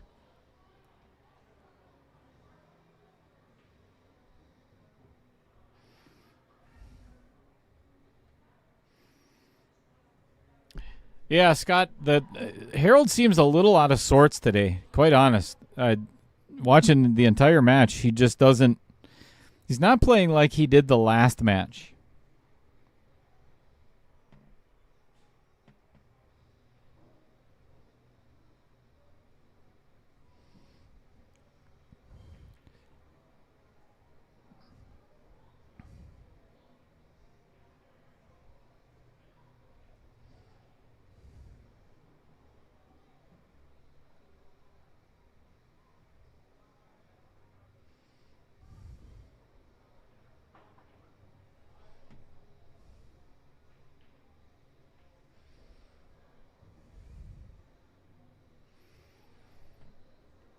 Another opportunity for Harold, and he can definitely play this 3 in the bottom right-hand corner, come around the 4, and play it right between the 9 and the 13 and get out.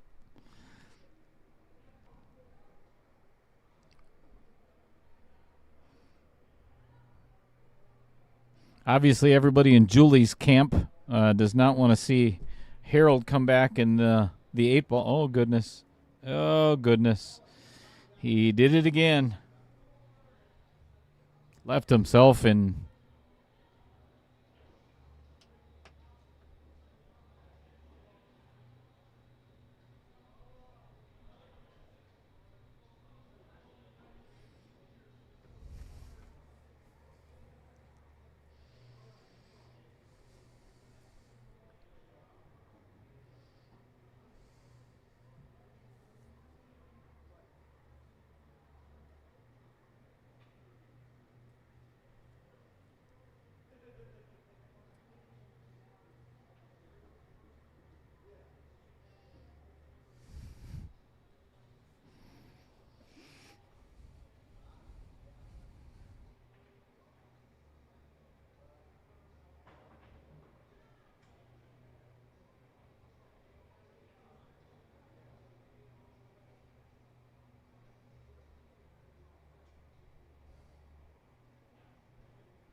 All right, Julie missing the 12, given, here we go again.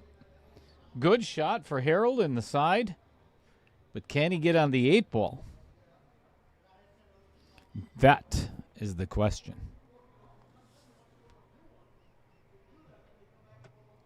You're welcome today for the lack of commentary. I'm actually watching 3 games at one time. Right now, Randy Freimark is tied with Spencer Rolfe in the 8 ball. Spencer ended up winning the 9 ball. And then, all right, he's got a shot all the way. Oh, goodness. I think he can shoot it in the same side. Don't think he can take it all the way down. Lacey Torzewski, unfortunately, is down.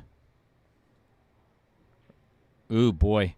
Now down 5-0 in 9 ball against Derek Tauschik. Derek just making a 6-9 combo. Lacey has had. Ooh, you could see it. Oh, my gosh. Are you serious? Are you serious? That's brutal. Lacey has had some really good opportunities and faltered. Left herself hooked a couple of times. Missed a 9 ball in rack number 1, which I think really kind of put a hamper on her.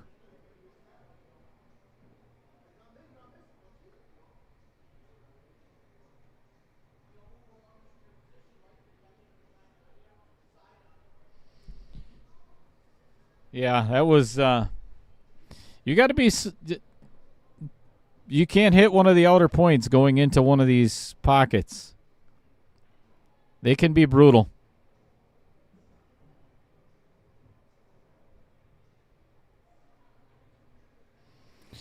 And Derek Tauschik just makes a 1-9 carom against Lacey Torzewski.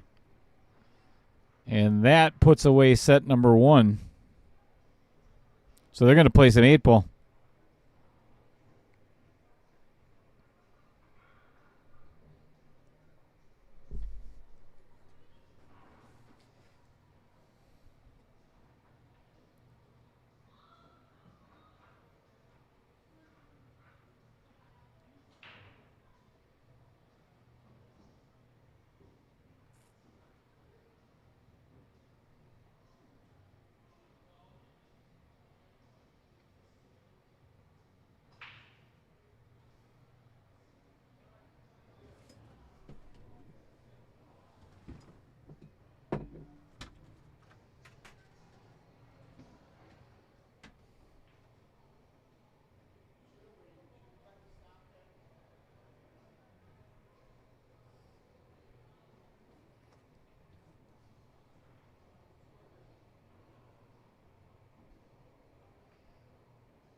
Julie to take game number 3, and does.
I know you miss me.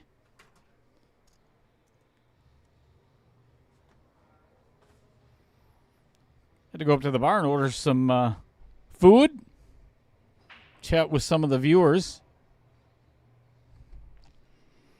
So, just a quick update. We've got Randy Freimark is currently up 4-3 against Spencer Rolfe in the 8-ball portion. Spencer taking down the 9-ball set. Then we have Lacey Torzewski and Derek Tauschik are all tied up at 1 apiece in the 8-ball.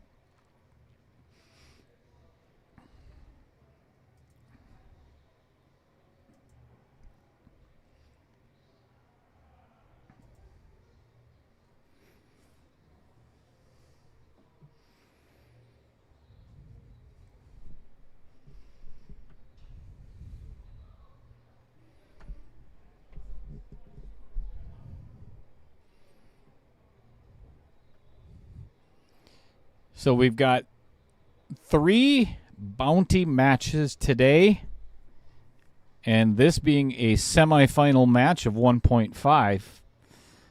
You got some cash potentially exchanging hands.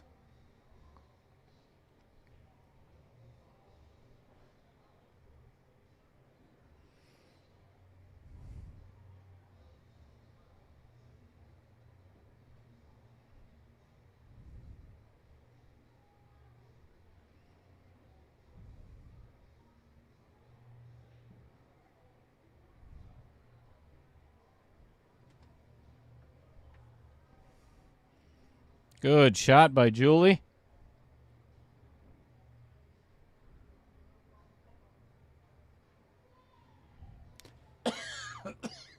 Excuse me.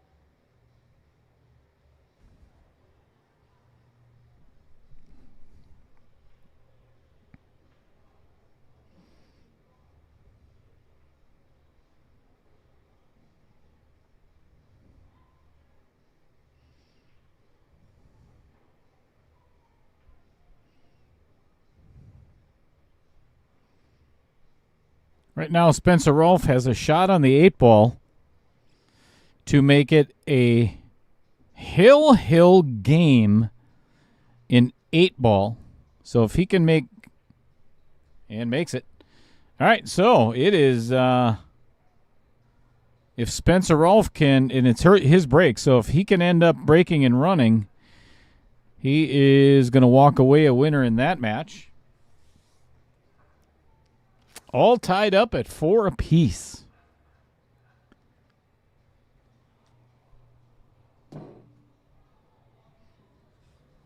And I think, let me check and see if my update is done. If so, give you an idea of what is going on.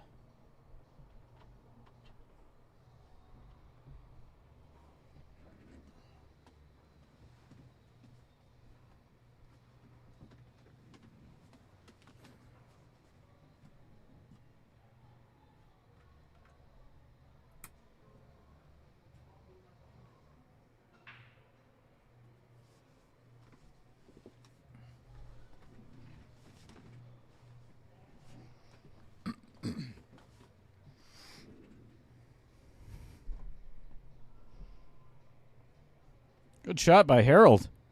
Unfortunately, he's not going to have anything to shoot at on that 3-ball.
Harold has called the bank cross side.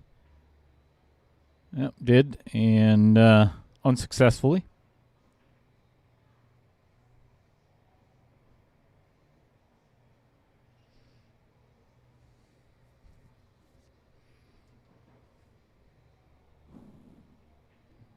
All right, we got some happenings going on. I'll get you back over here in just a second.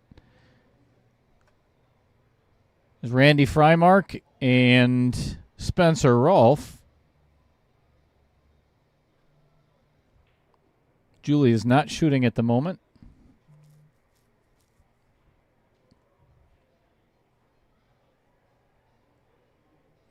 And on the table right next to them, it's Lacey Torzewski. She's got stripes. So she's got an opportunity to, Derek just missed the 7-ball. Got an opportunity to take a lead over Derek Tauschik.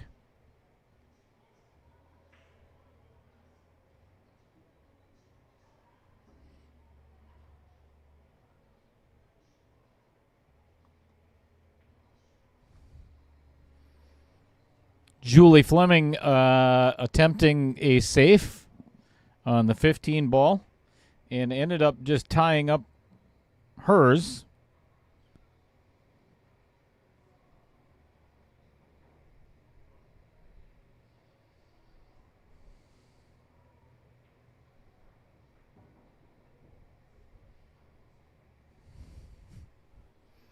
Get back over. Let's see what Harold can do on this.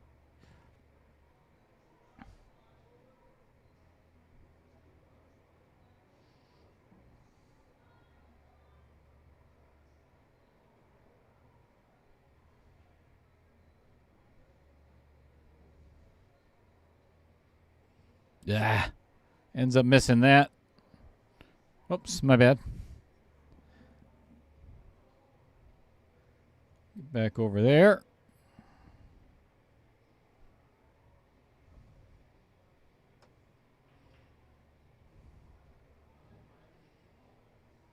Good shot by Lacey.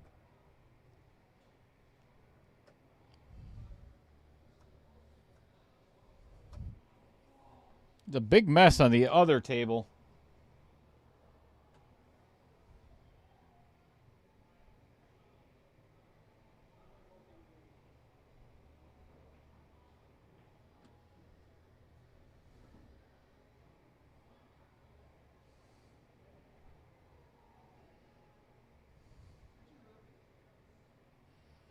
Left herself a little, man, we're not going to be able to see it anyway.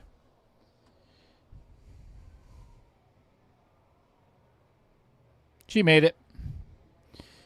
Lacey makes the 8-ball, going up 2-1.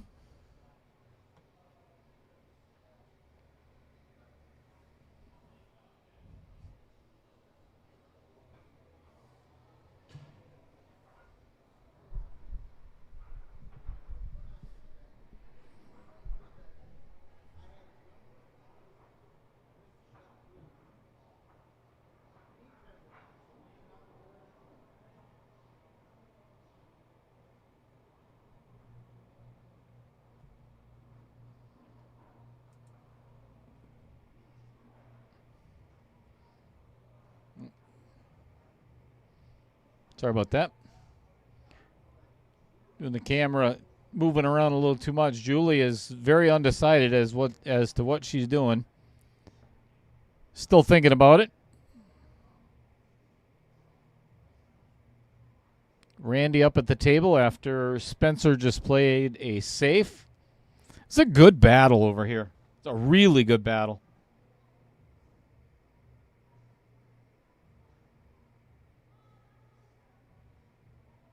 Again, that's Hill. So Randy must win the 8-ball portion. Ooh, rattles the 2-ball. Julie still has not decided what she's going to do. All right, just hammered in the 9-ball. Tried breaking out the 15, I think, but all right, we'll leave you here for She's going to play this 15 in the upper left-hand corner of the bank, and if she makes it, there's a really good chance she's going to be on the hill for the match.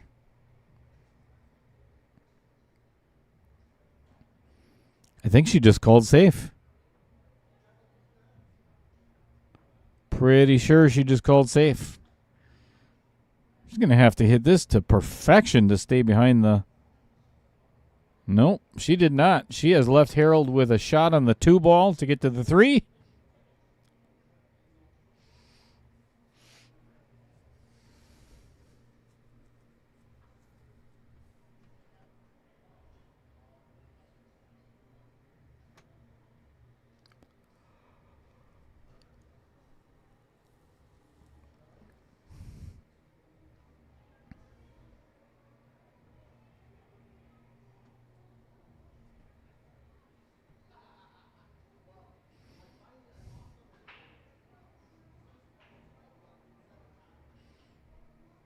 This is a good shot by Harold.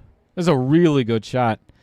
Because now not only did he move his 2 to the other side of the table, but left Julie with, absolutely nothing. Even safe is next to impossible. I mean, she could try to put the 15 tight on the 8 ball, but man, you're really flirting with disaster then. Yeah, that's about all she could do. There's no way, there's no getting around that.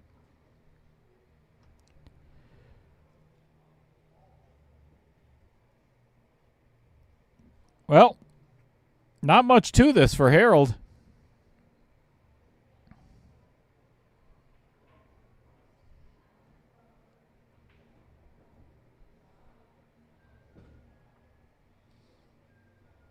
Commentator's curse.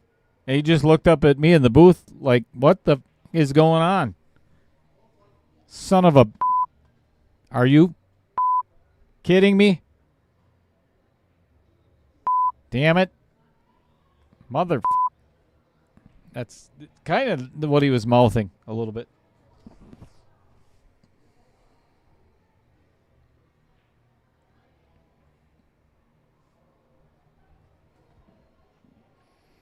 But it's not going to cost him the game yet. Again, there's really no safe way to hide or safe place to hide for Julie.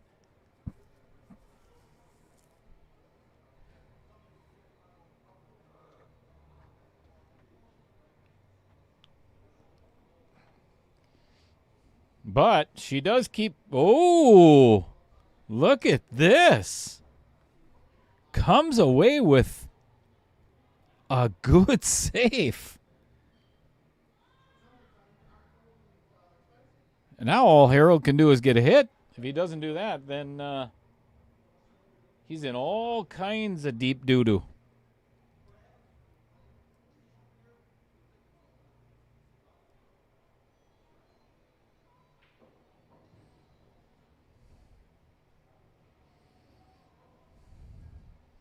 Oh, gets the hit.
Look at this.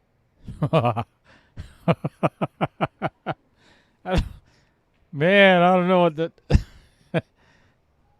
Julie's really coming up with some pretty key shots here.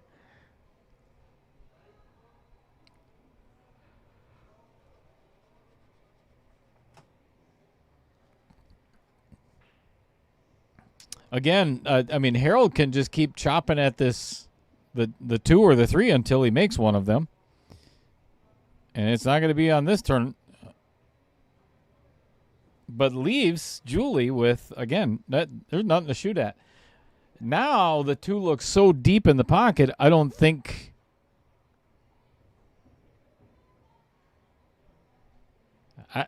I shouldn't say that. I don't think Harold can miss it from anywhere, but he just did a little while ago.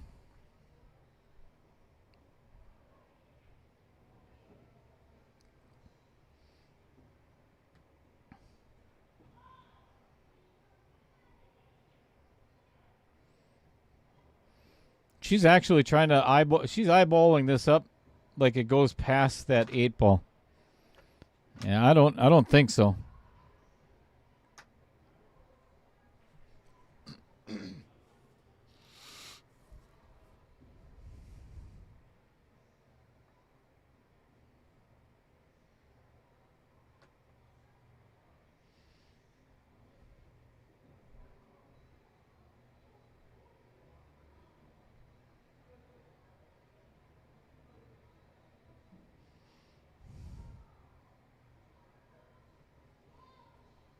Well, now it definitely goes.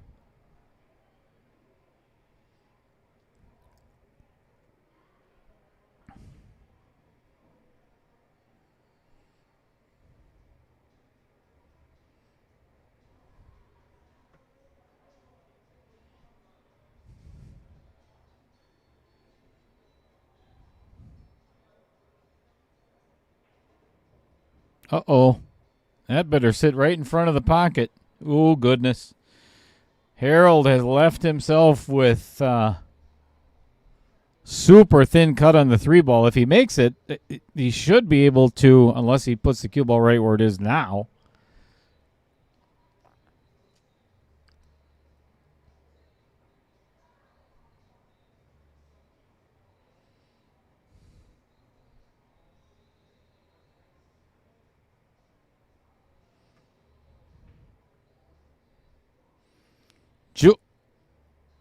Oh, my goodness me. Are you serious? Holy crap.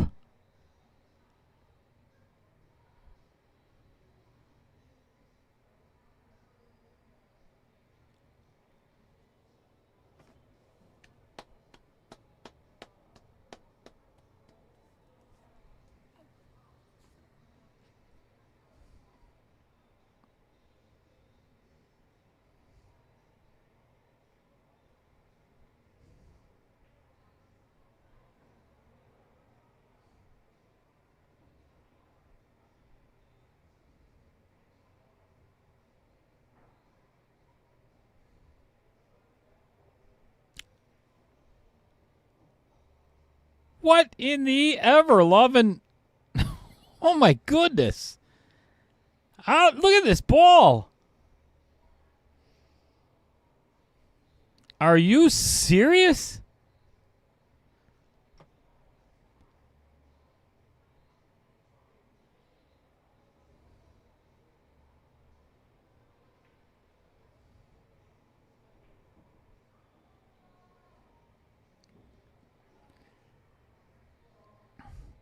Well, now it's amazing how this game has flipped around. I mean, Harold was in complete control several times. And if he doesn't make this bank, Julie's on the hill for the entire match. Oh, and hits the outer point. Brutal.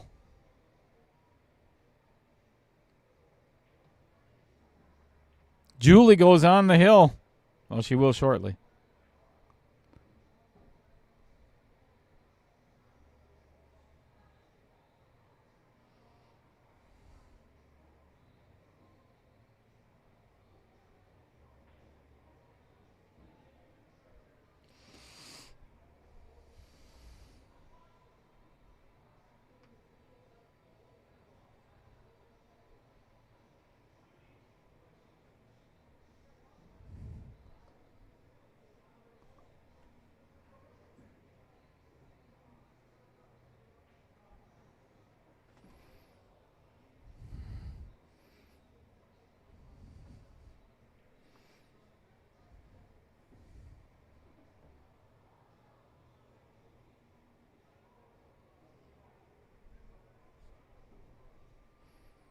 All right.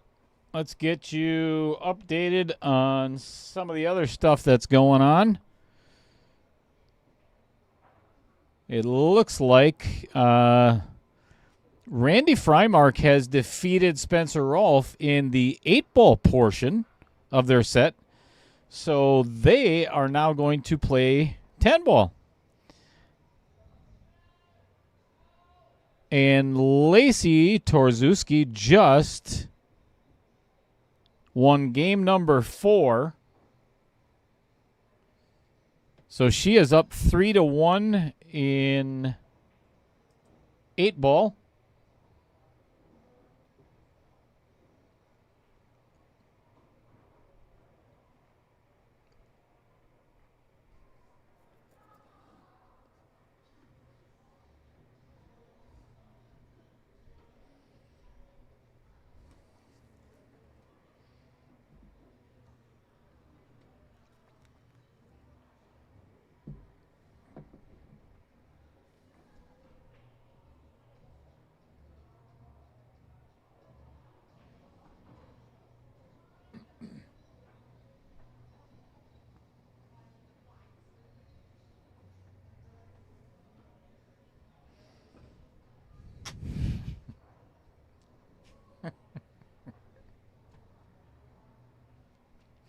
Harold just came walking by the booth and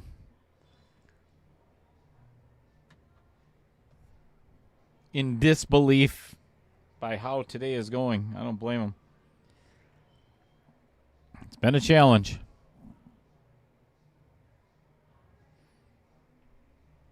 They've decided to take a little potty break, so we'll keep it right here for Derek Tauschik and Lacey Torzuski. And if Lacey can run out these stripes, that is going to put her on the hill for the 8-ball portion of their match.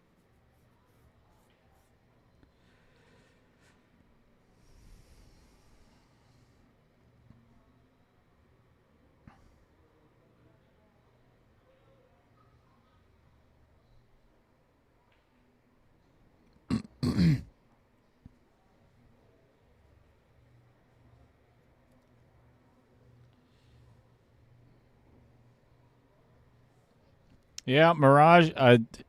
Harold's he's on the struggle bus today. There's no doubt about it.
All right, players are back here, and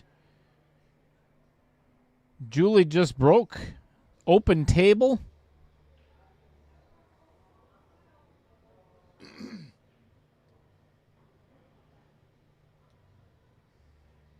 Damian Bettinger tuning in, watching,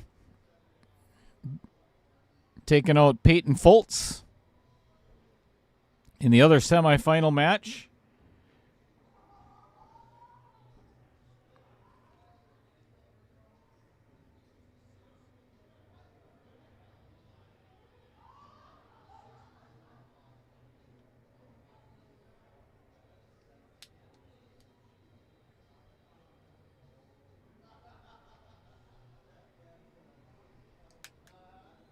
Yep. Damien, once you get into the money, it's a whole new game. It's a whole new pressure. It's all kinds of. If you've never been on the stream before, it I don't care what anybody says, it will play tricks on your brain.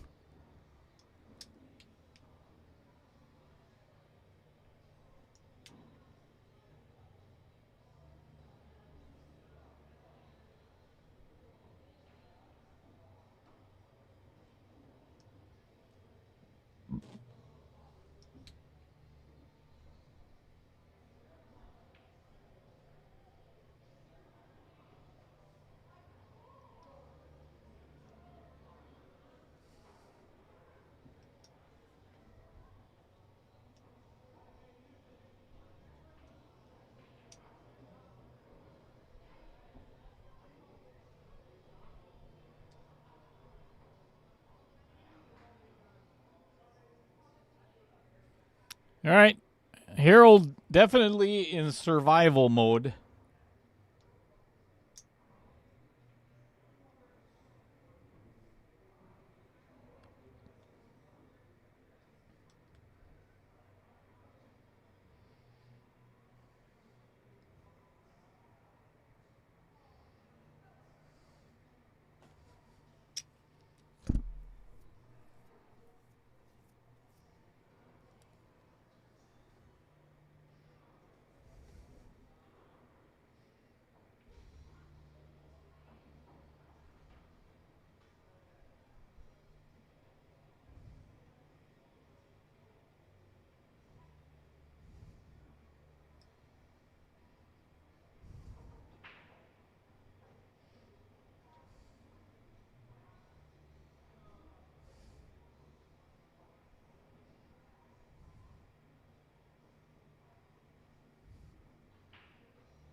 Good shot by Harold.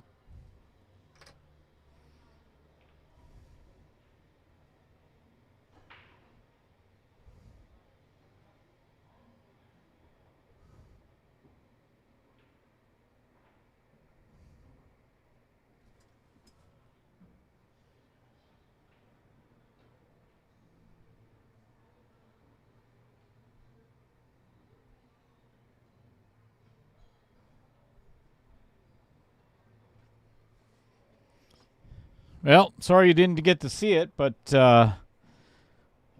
Lacey Torzewski just made an incredible shot on the 8-ball to go up 4-1 over Derek Tauschik. Huge. Incredible shot.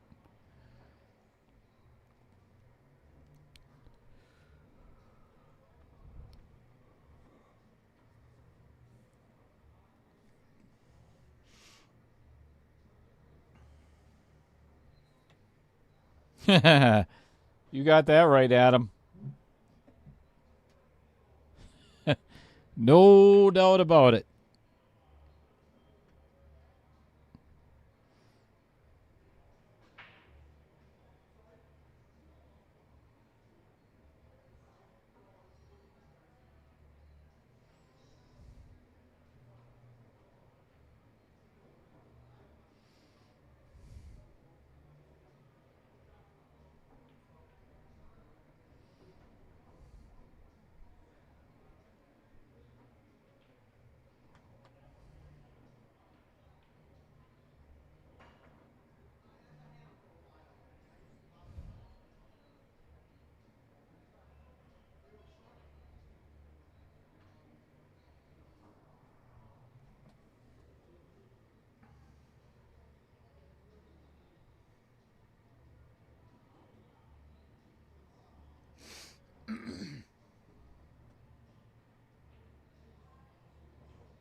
Good shot by Harold. And again, just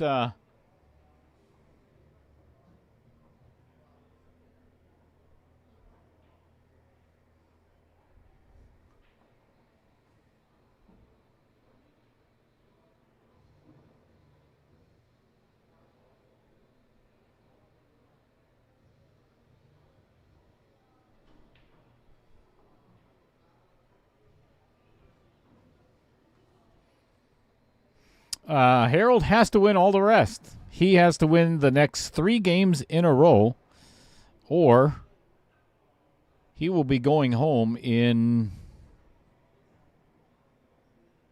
basically 4th place.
Opportunity for Julie and the match.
All right, Harold has a nasty little cut all the way down by the 6th ball, and if he makes it, I think he's going to end up. Well, look at this shot!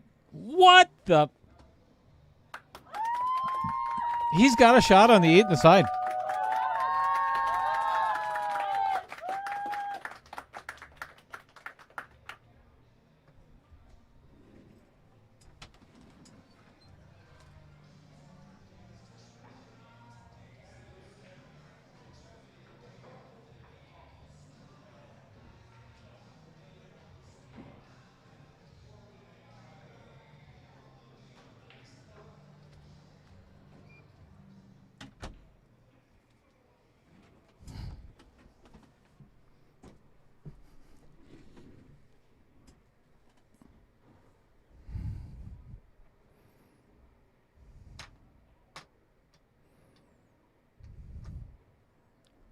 I'll tell you, that was one hell of a shot.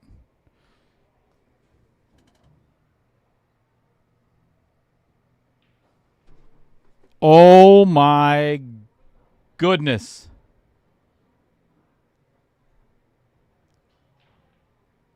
That's unbelievable. What a horrible, horrible way to end that match. I'll tell you, that is just brutal. You talk about Harold not getting any breaks all day long. That was just unfriggin' believable. I got to go out and shake Harold's hand. I'll be back in a little bit, folks.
All right, folks, I am going to shut things down. Again, we have another match in 2.5 hours. We've got Z-Man and Zach Ostrowski.